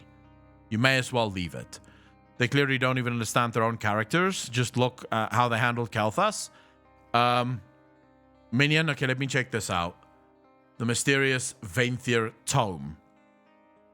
Once you attempt to retrieve the Vainthir Tome, you're immediately stunned, and an image of none other than Mal'Ganis shows up. The tome was really a message sent specifically for you. Mal'Ganis, who was last seen imprisoned at Dominant's Keep in Revendreth, seems to have escaped once more. This bastard cannot be caught. It's insane. But this dude just will not die, will not be removed. This guy is just, he's literally like a fucking cockroach, is what he is. Did you truly believe you were my only means of escape, mortal? I offered you an opportunity, one that you blithely refused. You will pay the price for crossing me, but first, there are more important matters that demand my attention. So enjoy this brief reprieve. It is the last you will ever know. Can't help but think that Blizzard might be setting up for something huge with this. It is the last you will ever know. In other words, there is a war coming that is going to be larger than even the Shadowlands one. Of course, you get no choice. Well, he doesn't so much believe in the jailer as he does in Syed Anathrius. And Syed Anathrius believes in the jailer, and therefore, you know, they follow the sire wherever he goes. An expansion about the Nathrazim. Imagine going to the home of the Nathrazim. Imagine if that's the next expansion. Attacking the home of the Nathrazim. That's where Syed Anathrius escapes to. Oh, that would be great. What if the lore is purposefully bad? They're going after our boy Akalon. Moyle and I would be like, I would be a little bit flattered, but also a lot angry. But I can definitely see the next expansion going to the home of the Nathrazim. It would be fucking cool. The Nathrazim is a very old race. Imagine all the secrets that they have, since that's basically their job. They infiltrate. There's so much that can be unlocked by the Nathrazim. Pretty cool. Small moments. This is where Blizzard excels. You give them small moments and tiny bits of lore, tiny bits of appetite. Blizzard excels at this. Just don't give them big shit. Do not give them big shit. If you give them big shit, never works. Don't ask them to tell a macro story or a larger narrative story. They don't know how to do that. They fail on the narrative. What do? Quick echo, Dreadlords have infiltrated the chat. I'd hang out with them. I like the Dreadlords. To be fair, I'm one of those people that still believe that the jailer might have a fucking point. I think the jailer has a point. I don't trust the Shadowlands whatsoever.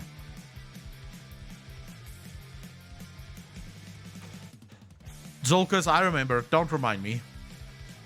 I'm still salty about that. I am still fucking salty about that. Blizzard missed an opportunity to make the Dark Rangers in BFA with Sylvanas, and if they had brought back Vol'jin now, they could have made a Shadow Hunter. It fits well with the Shadowlands. Next expect should be Necromancers. I don't think we're gonna get new classes until next expansion, but I do think they are working on a new expansion. On a new class with a new expansion. Who was it that someone shared a video? Let me just quickly see if I can find this. Brian Olinka shared a video on Twitter.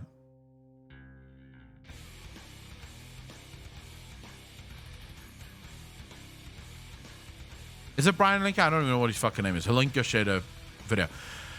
All right, so look at this. It's a GIF, right? But look at this. He says, behind the scenes look at me in a combat meeting last week.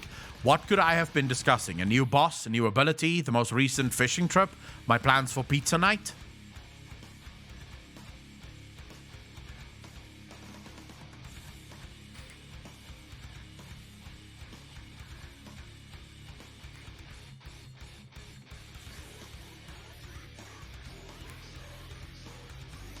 He's the class designer, I believe.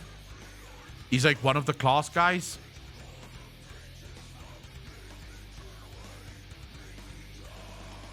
I think he came in to fix the class stuff. If I'm not mistaken, I think he came in to fix the class stuff.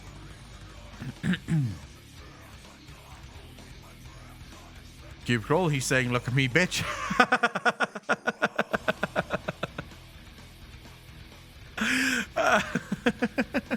I don't think Kalinka had anything to do with it.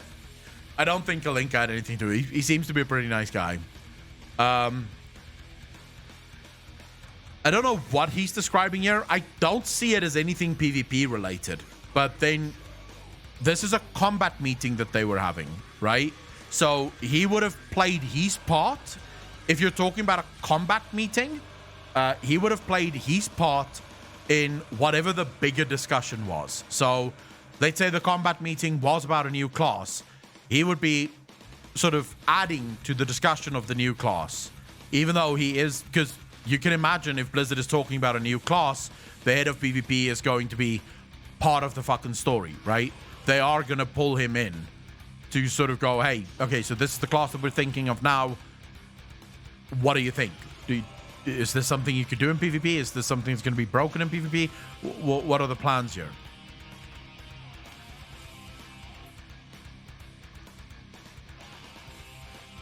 Or yes, the issue is this is a brand new thing. This was yesterday, I believe. Yes, yesterday. And I mean, they already have I-Beam, so just do it. I enjoyed that. I like that. All right, let me just quickly finish this video because many people have asked for it, and I keep fucking talking when I should actually be doing this video.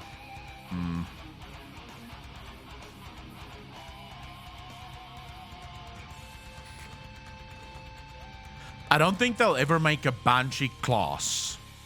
I think you'd be asking for too much there. A Banshee class would be weird. I don't think that could work, to be quite honest with you. Because Banshee is a very limited thing. And also, Banshees don't have a shit ton of abilities. They have a couple of abilities. Mr. Talk, more work. I'm trying, but I also want to read chat. I do apologize. I don't like uploading videos while I'm live streaming, but in this case, I don't really have a fucking choice. What's done is done, and it must be done.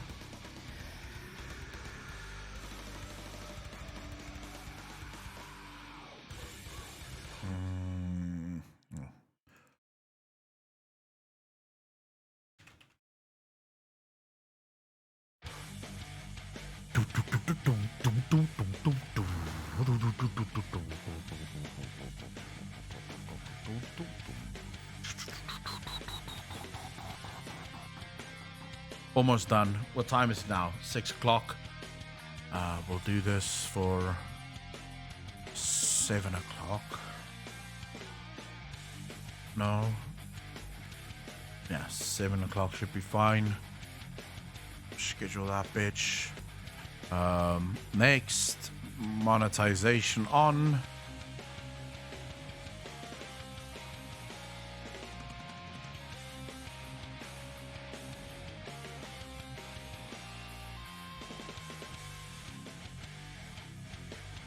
Just submitting everything and then we'll be done.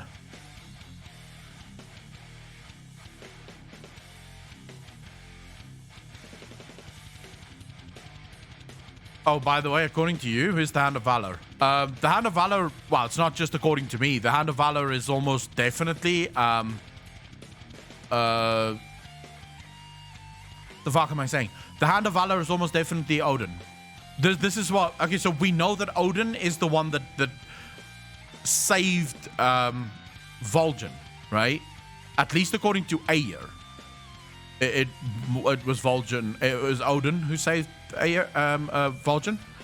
Did you watch about his new idea about Unforgive one? About Apocalypse. When did I and you... when did me and you speak about the...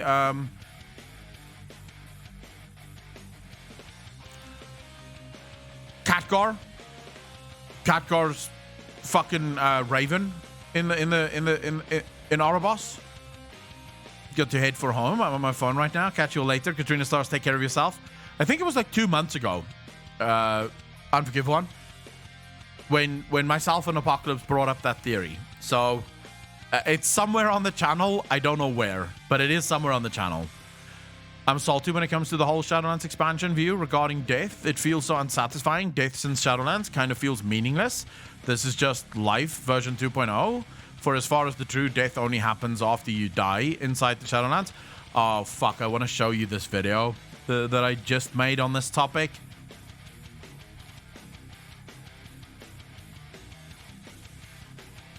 That'll blow your mind. I'm just finishing this upload. Give me 2 minutes, please. Please. Almost done.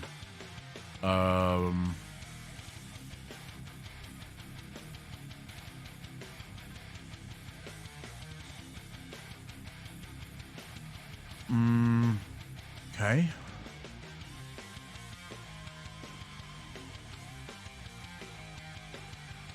Tatiana, how you doing? Gotta say, your streams are a good listen while working out. Chris, I'm happy to hear that.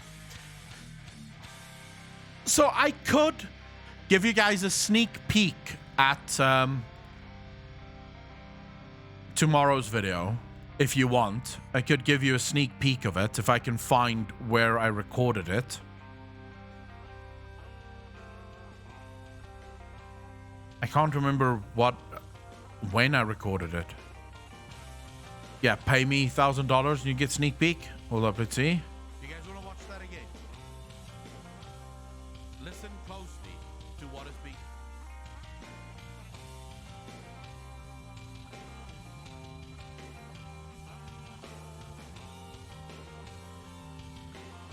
All right. 550 subs per 1 minute. Sneak peek. Yeah, let's do that. Hold up, I'll show you guys now. Okay, here you go.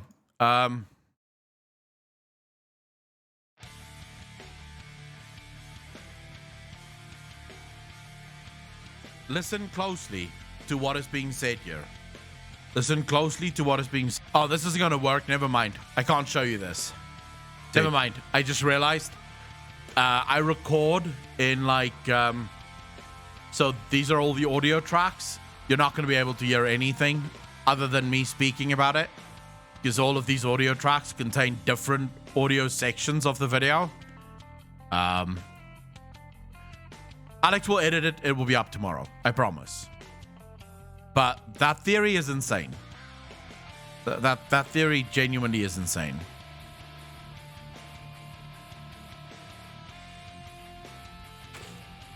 I think, at least. I think that is one of the best theories we've had so far on the channel. You know what I hate, though? Like, you know what I absolutely fucking despise? These two videos get some changes thanks to the new cinematic. Like, not a lot of changes, but they get some changes. I'm going to release these videos and there's almost guaranteed going to be fuckheads in my comment section going, oh, but actually, if you watch the new cinematic, and it's like, well, actually, these videos were made long before the new cinematic. So that's going to be fucking fun.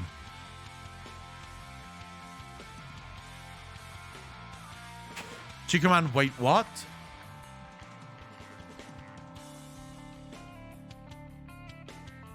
The Overwatch League have been cancelled. What do you mean? Oh, look at Kamikins. We now know who Kamikins supports as a subscriber. You support Pocket. I won't even say it. Azrael, how you doing, bro? Is there a theory about Tuval and Elune having a child or giving life to a child? Because in the map, it has the sun and the moon and life. Maybe the Winter Queen is that child, or the first blue child, maybe. We don't know if there could be a child there, right? That I don't know. Like, that I can't really say. I genuinely don't know. It's possible, I suppose. Wait, is Pocket a global emote? How the fuck is Pocket a global emote? We'll check quickly if I can see Balilar.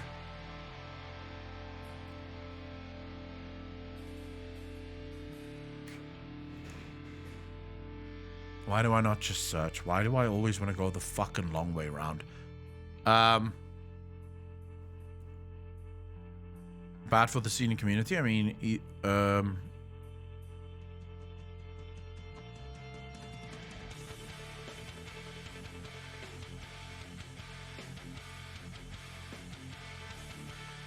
wait, what?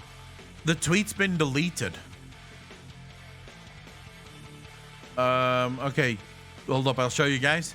The tweet seems to have been deleted now, right? But so based on what we can say here, Balila tweets out, bad for the scene and community, I mean. Either this lines up with the 2023 Overwatch 2 rumors, or Overwatch 2 is 2022, as we'd hope. Apparently, some teams are looking to not renew contracts with their rosters. Apparently, this was communicated to teams weeks ago. Holy shit. Oh, wow. That's very bad. Excellent supporter. Yishka out just broke. The Blizzard has informed Overwatch League teams they will be taking a 1-year hiatus following the conclusion of the current season. I don't think necessarily this is big news, though.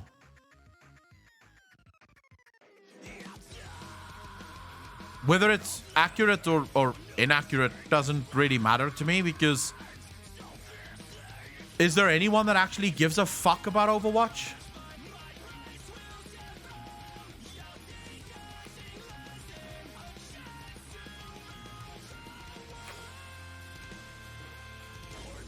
I mean, if the Overwatch League gets cancelled, I'm not losing anything.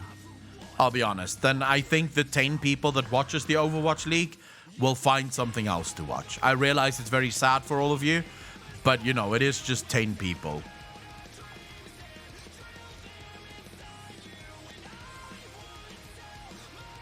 No, I'm talking about the league.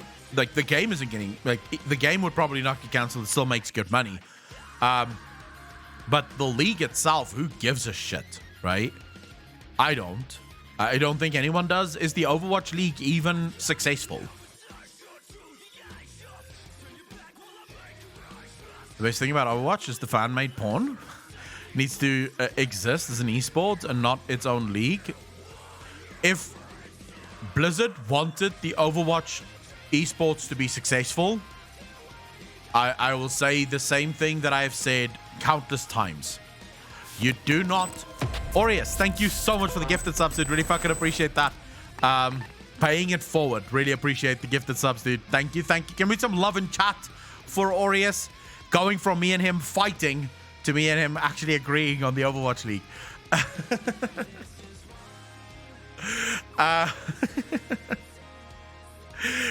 Can we get some love in chat for Aureus? You don't have to apologize, dude.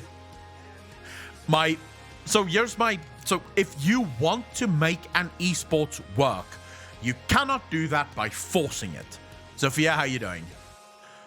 You don't force esports into creation. It just does not work. Esports has to happen organically. It has to start with your players. It has to start with the general gamers that just playing your game and just having fun. They are the ones who need to jump in and start their own league. And once that league kicks off, once it's successful, once it's grown to the point where People are actually having fun in it. This is where you then, the company, step in and say, okay, we think we would like to be involved. We would like to offer prize money. We would like to set up some kind of system to make sure that this can become an esport. This is what happened with League of Legends. This is what happened with Dota. It started with the players. The players loved it. They enjoyed it so much that they wanted to make it into a competitive sport. It doesn't happen when what you end up with is sort of a thing that's being pushed by the company. When the company drives it, it means it doesn't have anything naturally. There's nothing that happens naturally behind it, right? And that's really the big issue.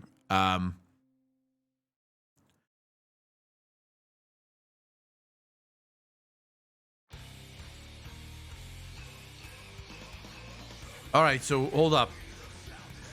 What's usually interesting to me, Sandman, thank you for the 2 months update. Really fucking appreciate that. 2 months in a row. Thank you, thank you, thank you. What's very interesting to me with this is usually Blizzard doesn't respond to rumors.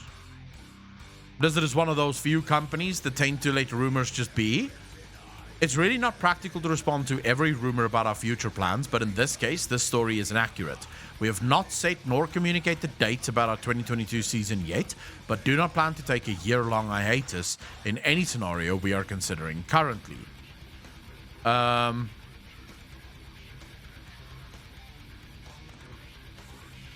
mean, I don't know. Zofia, thank you so much for the 5 community subs. Really fucking appreciate that. Can we get some love in chat for Zofia and the 5 community subs? Thank you, thank you, thank you, Aureus, Zofia. Thank you so much to every single one of you that is supporting the channel. It really means a lot to me. Asriel, thanks for the follow. Really appreciate that, bro. So, I mean, the problem with Blizzard is they're so hung up on getting an esports. Blizzard wants an esports, and it doesn't matter what that esport is. It doesn't matter if it's not living up to expectations. They are hard up for an esports because they know there's money there. Well, if you want money, make a good game. Don't focus on the esports aspect of it. In fact, there was a time long ago where League of Legends was actually not very friendly for esports. It wasn't a very friendly esports game. People made it work. It's not until very recently that Riot have actually stepped in and started to make it worthy of an esports game. So, for example, the old school League of Legends was very slow. Usually you would have a single meta, and this meta would last the entire year. Doesn't matter how many splits, that's the meta.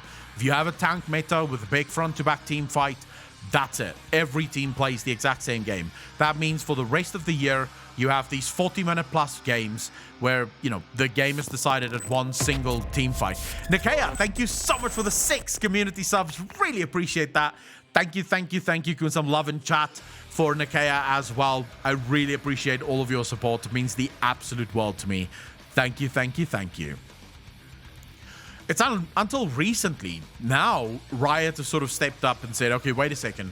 We'll change the meta sort of every few months so that the game stays fresh and people get that fresh experience every few months whenever they're watching the game. That's how it's supposed to work, right? You're the only one I gift subs, just so you know. Nikea, it means the absolute world to me. Gifted subs is quite literally blows me away. To be fair, I'm usually blown away by the fact that people just sub to the channel. Like that sort of is a big thing for me. Just the idea that people are subbing to the channel. To then get people who actually give subs on the channel, that is mind-blowing to me. So I really appreciate it. When Blizzard decided they wanted to do everything in-house, they killed most to all of their esports. Kenny S, thank you very much. I love you guys too. I think it's more than that. Blizzard have become money hungry. They've started chasing money rather than quality. And when you do that, it's just... there's sadly nothing you can do, right? Once you're in that mindset where the only thing that's important to you is money, you just want more money, it's very difficult to create quality because quality takes time. And quality isn't always obviously going to make you money. You just have to put it out and hope that people like it, right? I don't think I could like Taliesin even less, but now I do after seeing his tweet about punching back. Wait, what tweet about punching back? I would have to go check. Hold up. Let's see here.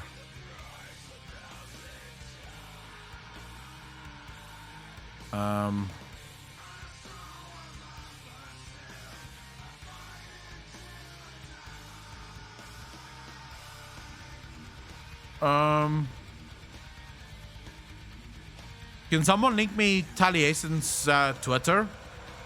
I just want to see something very quickly here. Wait, did Asmongold reply? Of course Asmongold replied.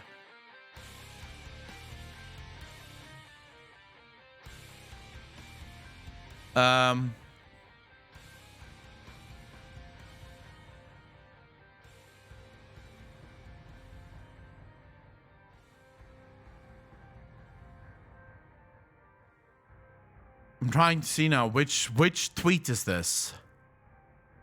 I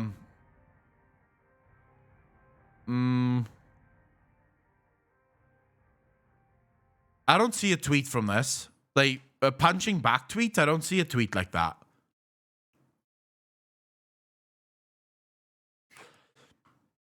There might be drama. I'm looking for the drama. I can't find the drama. I was so excited by the drama.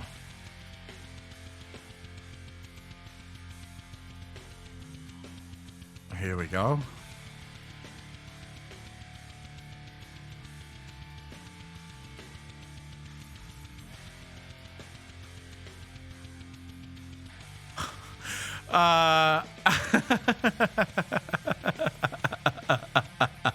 Oh my god, this is gold. So Taliesin says, in the last day I've noticed a number of people defending the harassment of devs and players by referring to it as punching back. It is just harassment. No one, Taliesin, defended the harassment of the devs. This is you being insincere and also being untruthful. No one was defending harassment of developers. But what you're talking about and what you're expecting is that when developers say shit about the players must simply bend the fuck over and take it just a little bit more. I'm sorry, but that's not how that works. If the developers feel like they have carte blanche to say whatever the fuck they want about the players or about content creators, then of course a content creator can punch back. That's literally what punching back means. It means that you punched first, I'm punching back. That's what this means. So Taliesin, you're being untruthful. I don't want to say dishonest because I don't think you're actively lying or being malicious here, but this is definitely not. You are literally sharing it in such a light that it sort of hides the truth of the matter here. Please don't harass the devs, and to be clear, don't harass devs, please. I mean, yeah, sure, everyone fucking knows that, and literally anyone who ever said punching back never harassed the devs. Of course, look at Asmongold. This is just gold from Asmongold. Can you just tag me next time, dude? This subtweeting shit is actually so cringe.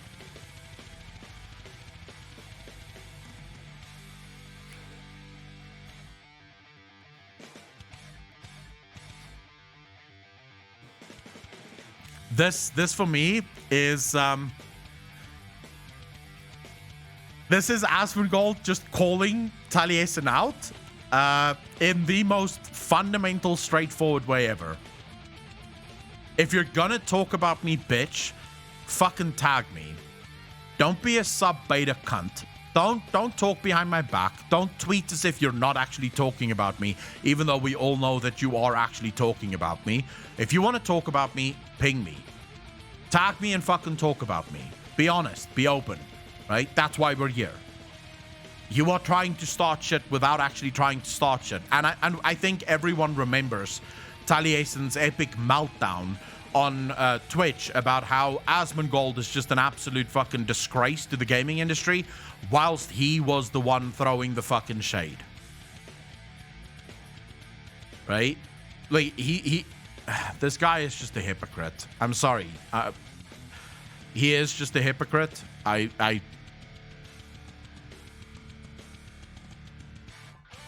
dude speaks out of both sides of his mouth. That's it. And I realize there's some of you that's fans of his, and that's fine.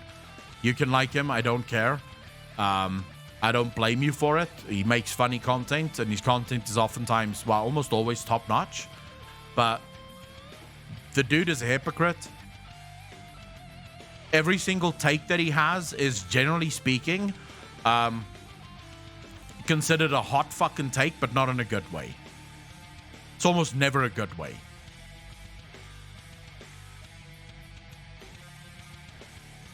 You bring shame on my home? As a history of being an asshole with anyone that's not sharing. I mean, that's the thing, right? You know how many people in my chat is banned from his fucking stream?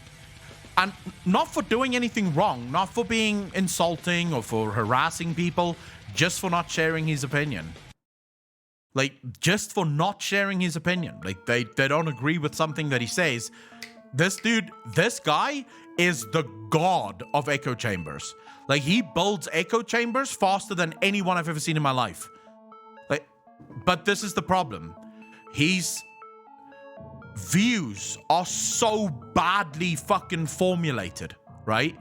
He is so uneducated when it comes to any sort of political system, any sort of economical system. He is so badly educated on these things that anyone that pushes back must be banned because he cannot defend his own opinions.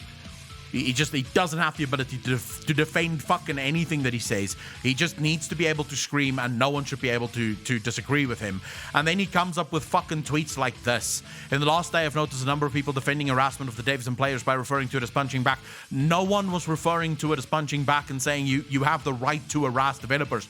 Punching back, literally the fucking word, suggests that if you have the right to attack me, right, then I surely have the right to attack back.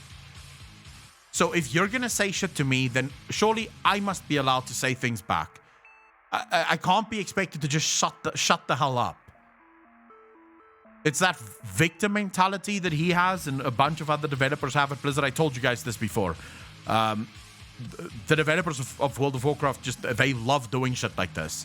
It's absolutely unreal to me. I'm allowed to fucking say whatever I want. And I'm allowed to call you out as much as I want. Right? And I'm allowed to tell you that you're a dick as much as I want. As soon as you say something to me, you're harassing me. How dare you? How dare you? You can't say that to me. That's disgusting. I'm a person. What did I do to deserve this? I don't know, asshole. You acted like a cunt for the last 6 months. Maybe that's it. Maybe that's why we're not happy with you. But no, as soon as you say anything to them, now you're harassing them. Now we shouldn't be punching down or punching up. What the fuck are you talking about? I agree with Asmongold 100% here, dude. There's no such thing as punching up or punching down. There's punching back. I don't give a fuck who you are. You say shit about me, I'm coming for you. You want to start something with me, I'm fucking coming for you. And I don't care if it's punching up or punching down. I don't give a fuck. You started it, I'll finish it. Simple as that. I hate when people go, take the high road. Get the fuck out. No, I'll take whichever road you take. And that's where we'll go. And we'll meet each other there, right? Simple as that. I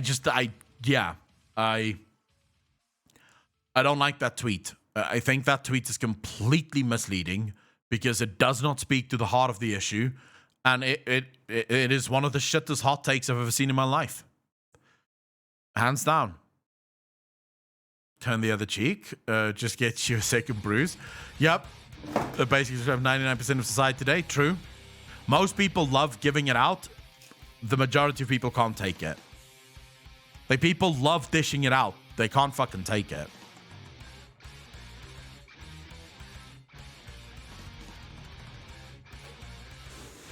Plop off, the thing here is, right? So I treat everyone with dignity, right?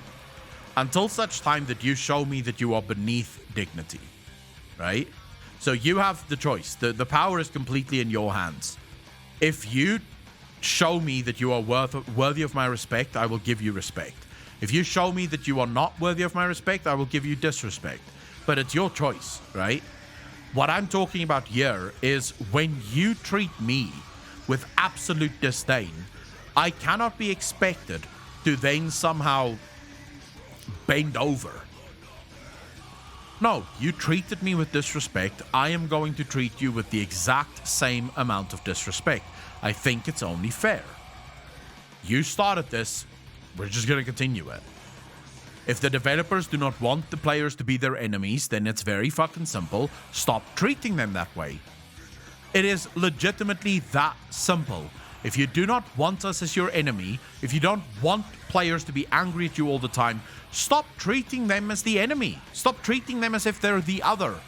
As if they are the problem. I don't think we are the fucking problem.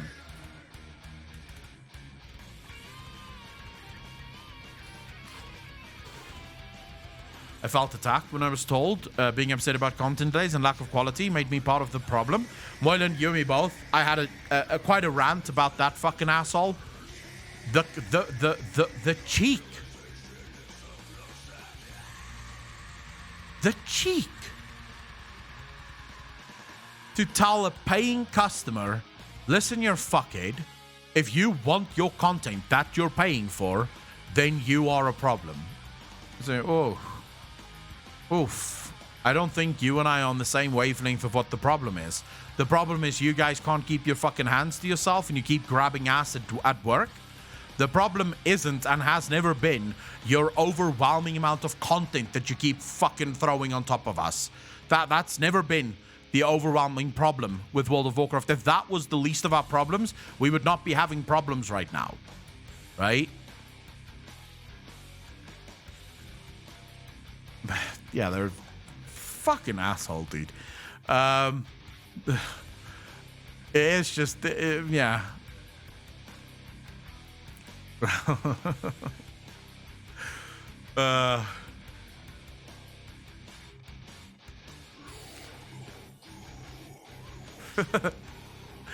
So I made a tweet just before we went live, and it seems like it's got a bunch of people.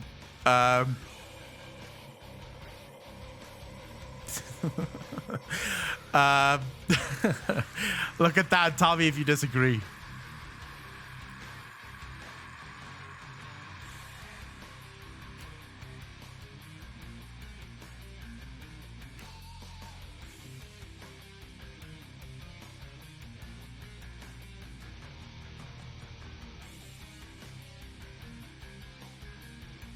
Get the Mage, how you doing? The players would not be upset if they stopped designing and writing the game for themselves and not the player base. Agreed. 100% agreed. I'm not lying, though. He's not standing fire. DPS higher. As a healer made, that's 100%.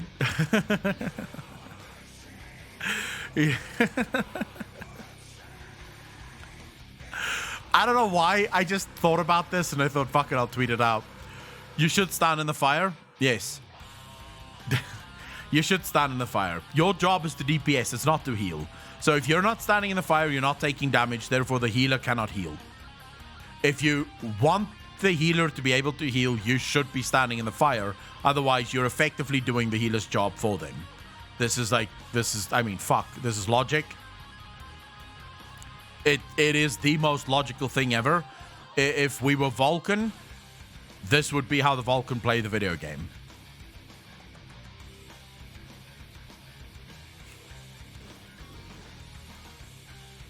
I just love the replies.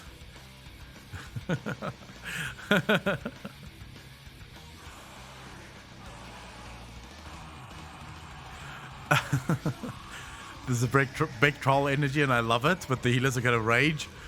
What the fuck? This healer is brain dead. If you could handle more than one mechanic at a time, maybe I could keep you up.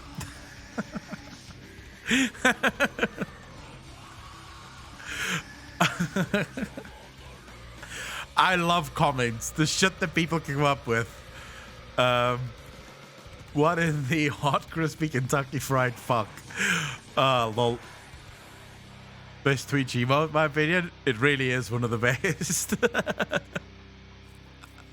Lol, lol, lol, lol. Yeah. I enjoy it. Trolling on Twitter is fun.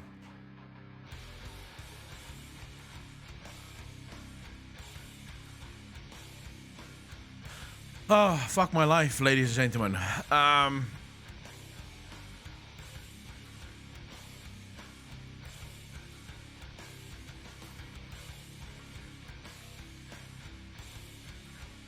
Hold up. I want to see, because I see a new tweet here that I think I want to disagree with. Just waiting for the other part of this tweet to be added so I can disagree with the whole thing or agree with it.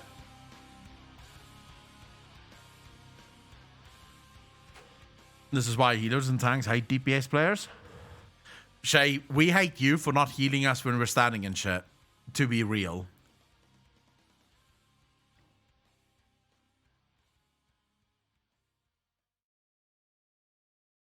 Bro, I love standing and shit. I love standing and shit. It makes it fun because you can just blame the healer. What the fuck? Why did I die? You should have healed me, bro. Although being a tank is definitely the easiest role in World of Warcraft. Like, there isn't an easier role than tank in World of Warcraft. 100%. Because whatever happens, you can always blame the healer. Always. Doesn't matter. Doesn't matter. You didn't pop a cooldown? Healer. Change my mind. Legion Affliction Warlock does not need healer. I miss the days where Affliction did not need a healer. I genuinely do. Fuck, he's not tweeting out the rest of this. He did say 1 of 2, so...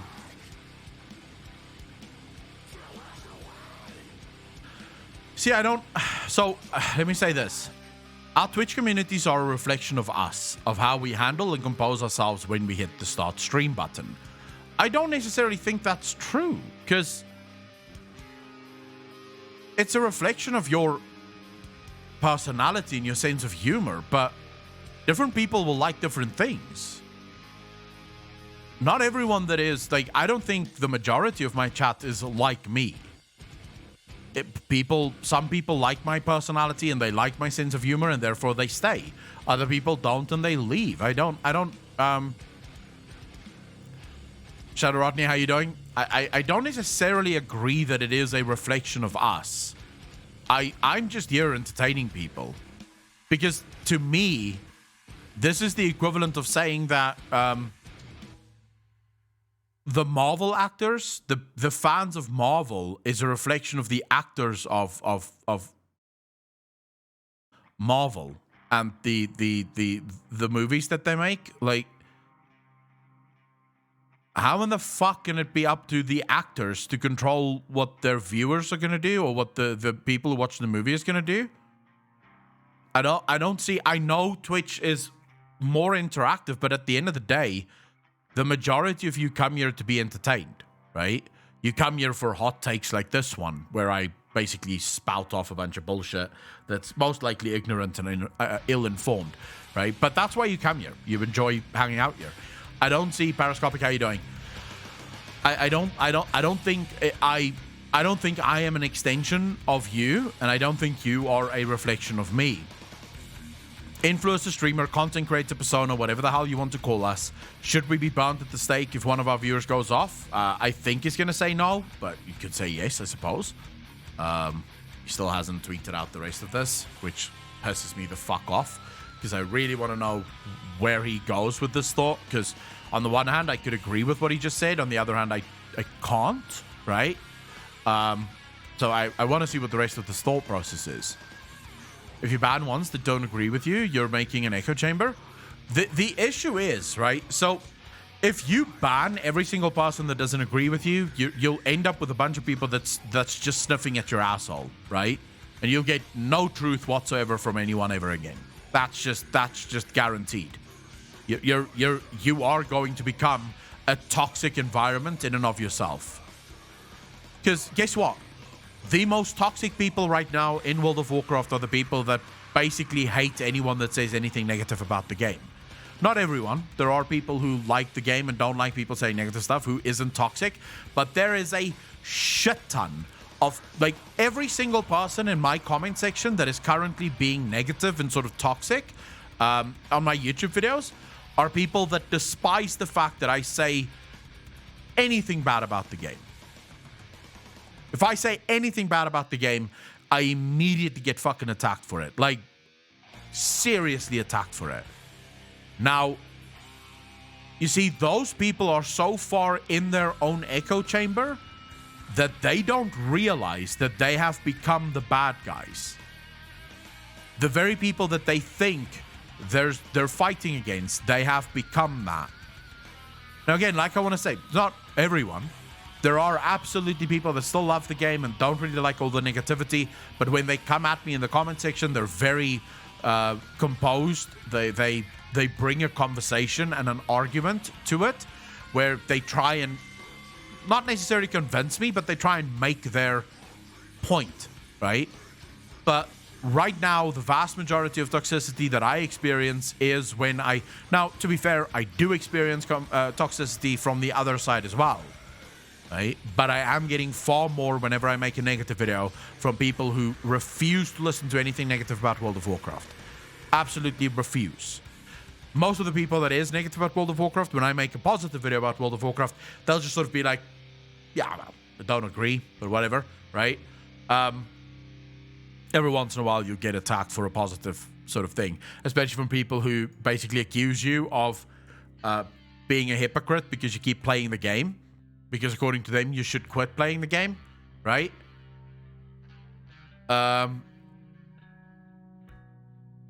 I feel like there's people who put far too much onus on the content creator, and I don't think the content creator is in any way, shape or form responsible for their community. As I said before, my responsibility ends with what I instruct.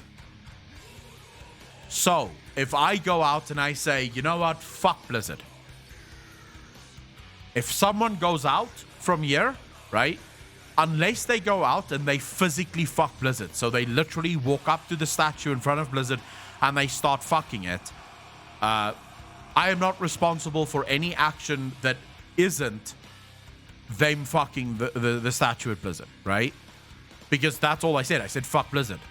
I never told anyone to attack a developer. I never told anyone to sort of, you know, act like an asshole towards developers. None of that. I never told anyone to be harassing people. And usually what you get from every single content creator, myself, Pyromancer, Asmongold, we've all said this a million times, do not go and harass developers. What else should I do? Genuine question. If my community then decides to start attacking content creators or developers, what do you want me to do? Like, genuine question. What does that have to do with me? I told people not to do it. Now they're doing it. It's not my job anymore. I did nothing wrong. I can't take responsibility for anything that they did. I was giving my opinion. That's it. And if you want to make it my problem, then you think I have far more power than what I believe I have. I don't have control over other people's free will. I cannot infringe on other people's free will. If someone wants to be a dickhead, they're free to be a dickhead. I can't change that. I can't change that. And I refuse to be one of those content creators to just ban every single person that they don't agree with. I would rather have a chat that's filled with 50% that agree with me and 50% that don't, because it allows me to realize that sometimes my thoughts and my opinions are formed within an echo chamber, and maybe I'm wrong, right? Maybe I'm wrong. If I just banned everyone that doesn't agree with me, what's the fucking point? Because I'm going to end up with a bunch of people that's just going to suck my dick. Now, while that would be a lot of fun, it's not going to lead to conducive conversations and arguments or ideas. You a weeb? If playing Final Fantasy makes me a weeb, then sure. Some players will attack regardless of what any streamer says. Exactly. Some people are just assholes.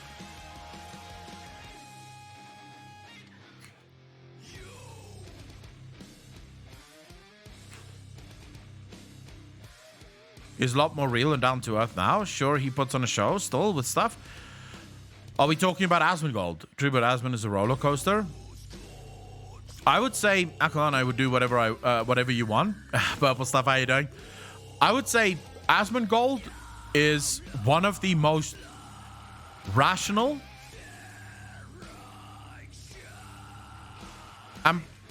I will say this. I believe that Asmongold is one of the best, if not the best, content creators any company could ever ask for.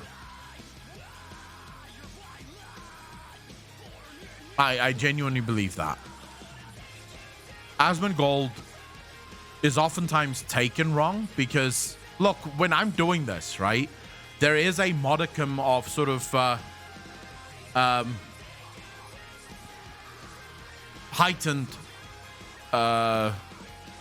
persona, right? There is a heightened persona. You can't help that. You're streaming. You're supposed to entertain people.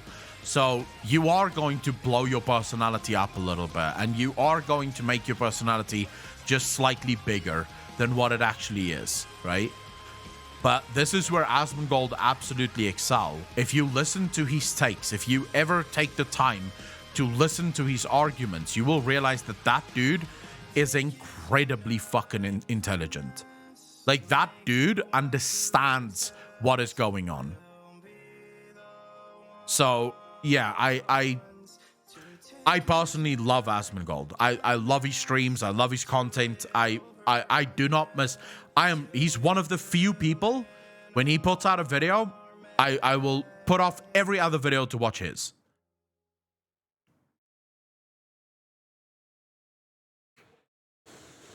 Nikaya, that's where the difference comes in, right?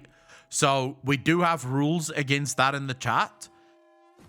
So if someone comes in here and say, for example, just completely sexist or completely racist, right? So they are making people uncomfortable. That's them gone. We have rules against that because this is, again, where we have to be very clear. You do not have free speech on my Twitch. If you want free speech, make your own fucking Twitch.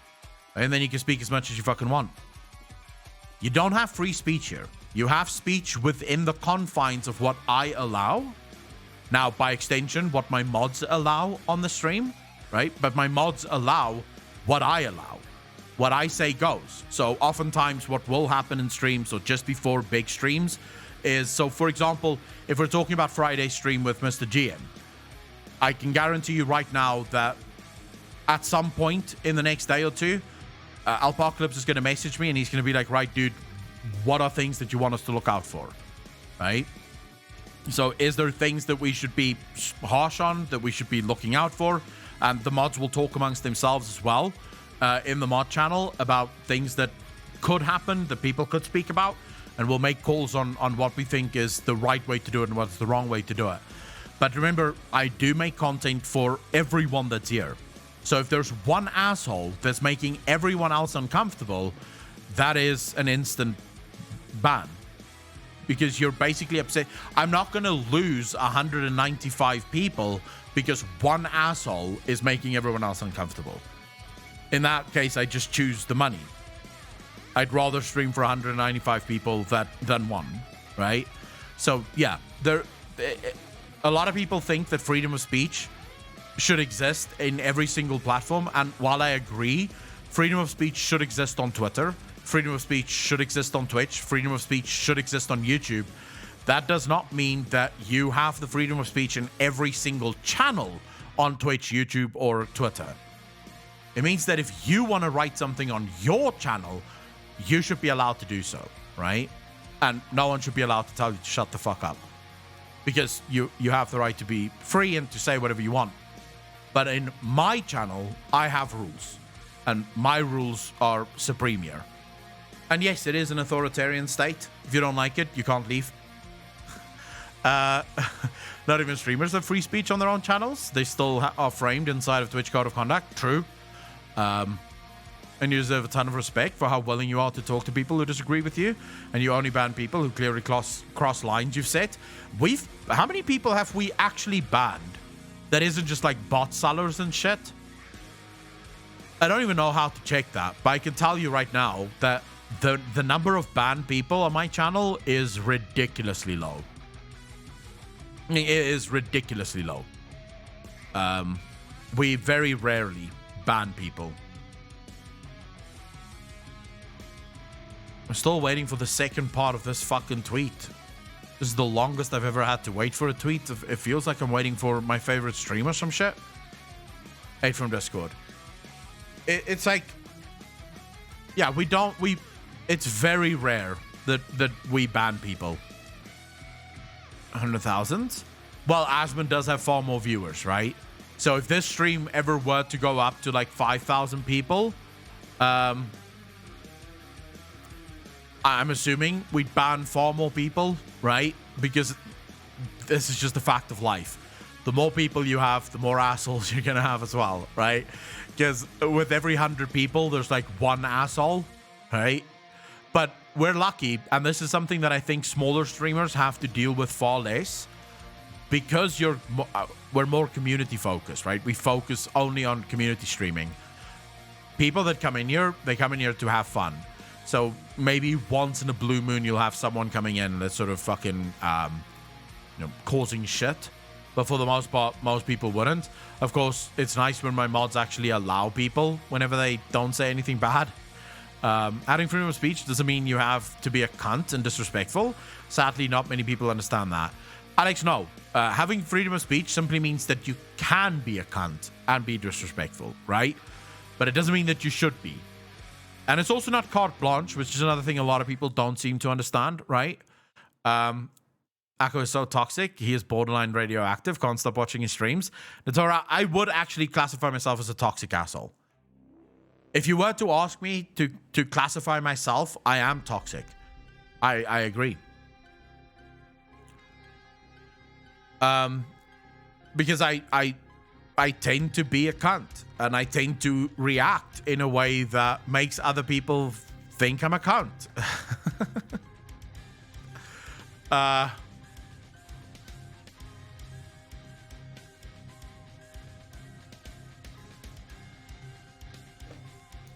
I think actually I have the shirt on. Yeah. Look at that.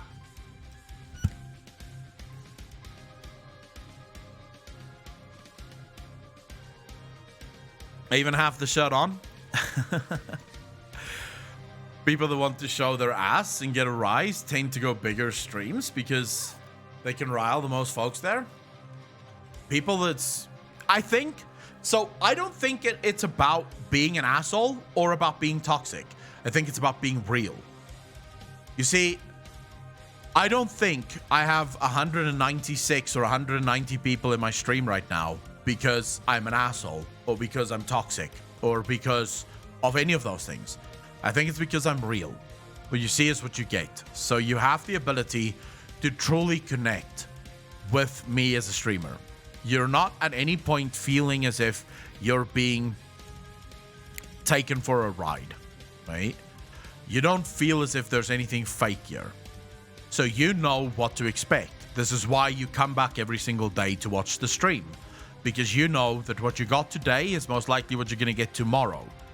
I'm not going to be all over the place as I'm trying to pretend my way through this. And I think those are the streamers that eventually get to the top. It's the ones that's real. It's the ones who isn't willing to pretend. They're not willing to apologize. And they believe that they're good streamers. I'll be honest. I think I'm a fucking good streamer. I didn't think so. There was a time where I actually thought that I wouldn't be a good streamer.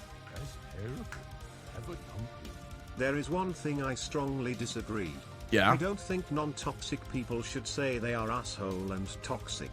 When a person self-identify as toxic, there are two possibilities. One, they are like, oh, I did bad things but I already say I'm toxic so you can no longer blame me. Second, they are good people just joking, but what they are saying is objectively wrong. This is your case and Asmongold, I think. Okay, so the thing is, toxic has become a bit of a loaded word, right? It's a loaded word, which is people nowadays call everything toxic. When I say I'm toxic, what I mean by that is I'm not a pushover. If you want to come at me with cancel culture, you can go fuck yourself. Will I apologize for anything that I've ever said? No. Because I'm not sorry about the things that I've said in my life. I meant them at the time. Sometimes my mind changes and I no longer mean the things that I said 2 years ago. But I will not apologize for them now because at the time, I fucking meant it. And if that offends you, your problem. I think that's what makes it. That's why people would call it toxic, right? Because people think it's toxic, even though it's not really toxic. It's just, this is who I am. I genuinely believe that offense is taken, not given. I cannot offend you. You can take offense to something that I say, but that's your problem, not mine. And if you come at me and say, oh my God, you just offended me, I'd be like, so? Do you want a fucking medal? I'm sure I offend many people here in this stream. It's not my problem. I say whatever the fuck I think. If you get offended by it, that's your problem. You have to deal with that shit on your own.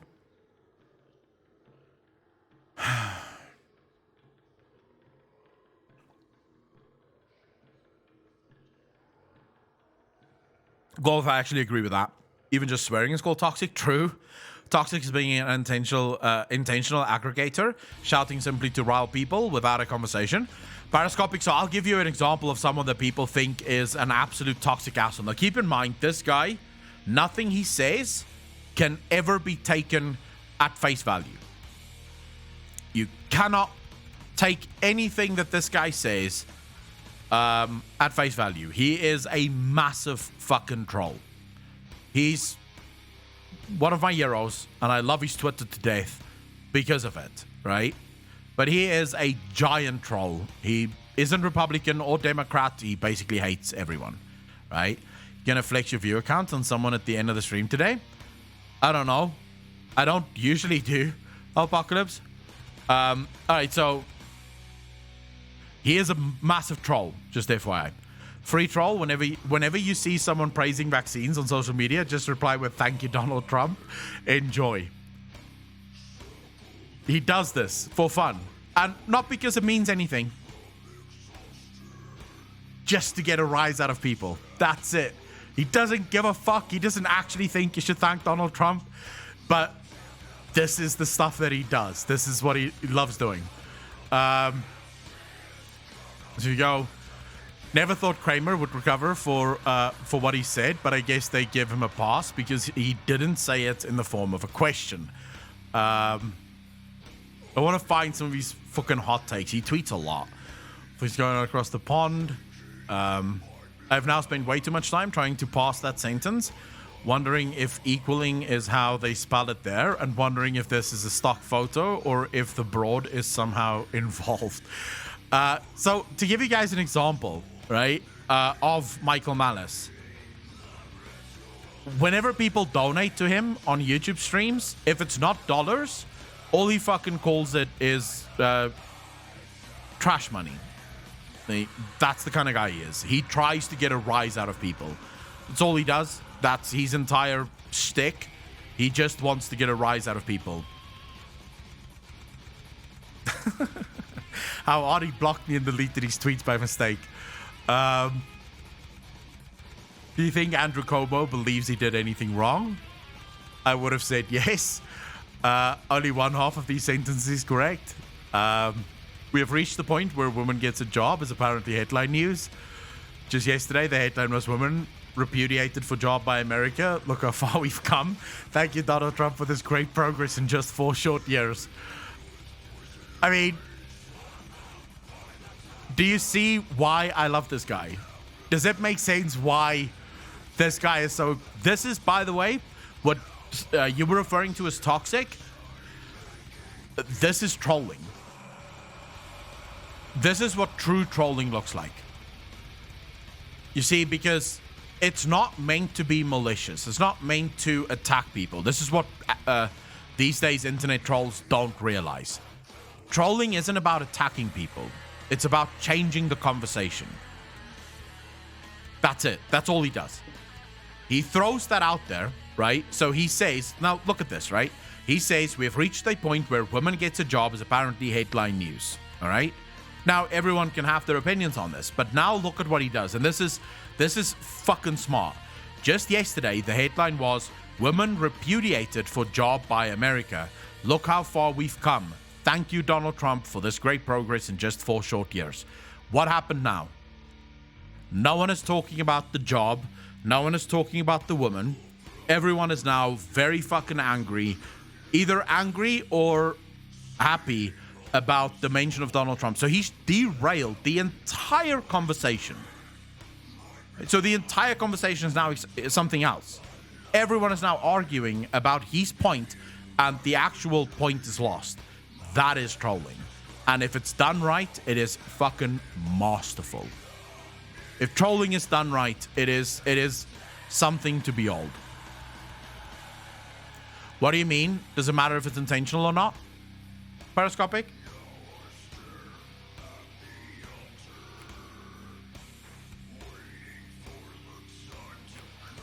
JCD, I will definitely do that.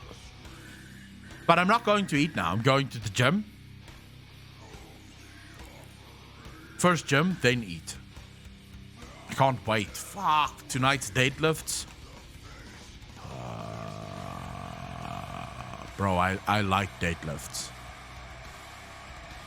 I need to deadlift. It's a good idea.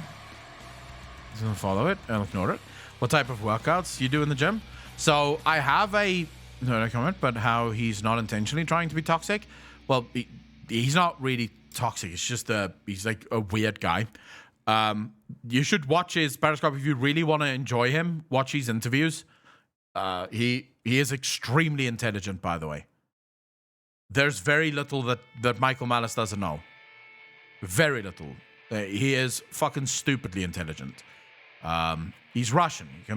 He was born in the Soviet Union. So he's a very interesting guy to actually hear and talk to. Or listen to at least how he speaks. So what do I do at the gym? It really depends. Tonight is deadlifts, so I usually start with 5 minutes of like rowing, but I do 5 minutes of extreme rowing, so as hard and fast as I can. Usually by the end of it, my lungs are on fire, right? Then we'll start the workout. So we'll start with the deadlifts. After deadlifts, we will usually do some hamstring curls. Hamstring curls, we'll probably do a little bit of kettlebell swings. Yeah, that's usually about it. So we're not in the gym for hours. It's usually like 40 to 45 minutes that we're there.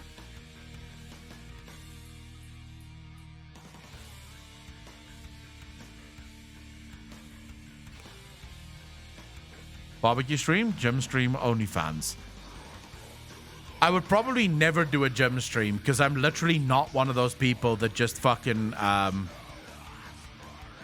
I'm not one of those people that like having my phone with me, so I have taken a picture last night or taken a video last night while I was exercising on Instagram, but that's very rare, right? It's very rare that I will do that. For the most part, I don't like doing shit like that. I don't know why. It's just not my style. The barbecue streams will happen as soon as there's time and money for it. You do realize I need a fucking camera, I need a mic, I need lights. That shit, I need a second studio in order to do it.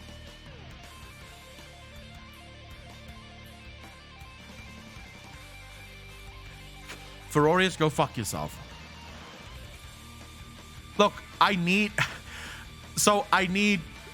in order to start live streaming, say at the barbecue and having a barbecue stream, I need a laptop, I need lights, I need a camera, I need a microphone, I need an audio device to plug the microphone into the fucking audio, because outside I'm not going to be able to use a mic like this. I would have to use something like a shotgun microphone. Now for that, I'm going to need an entire audio interface. The fuck is that going to happen? That's a lot of money. You're talking about, Jesus, just quick math here. You're probably talking about $5,000, if not more. You know, I'm pretty sure that won't help. I can't even upload. It takes about 4 hours to upload a video that I've recorded prior from my phone to G Drive. So I'm fairly certain that trying to live stream from my phone is not going to be an option.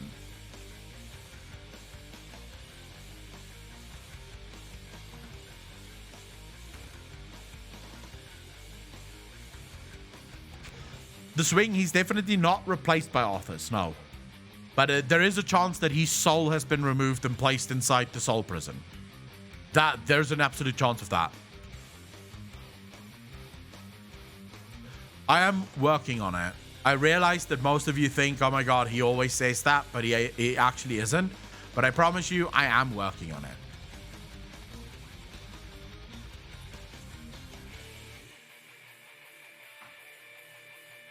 I think Arthas is in the sword, yes. But I also think that I have to start getting ready for the gym. 2 weeks notice at FedEx. I won't be able to listen to your streams for a few months while I train at my new job. Matt, what are you going to do for your new job?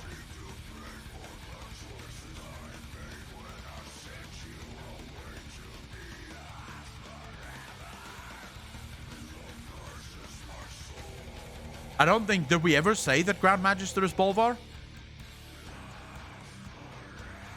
Nice, Matt. Nice. I hope that it's a much better job than the one that you had previously. And I hope that you're going to be very, very happy there. As for me, I'm going to be very happy going to the gym now. So, ladies and gentlemen, I will see all of you tomorrow. Thank you so much for hanging out with me. Thank you so much for spending your evening with me. It's been an absolute pleasure. And I cannot wait to see you tomorrow. Take care of yourselves, take care of your loved ones, and as always, be kind to each other, be good to each other, and I will see all of you in the next one. Peace out, fam.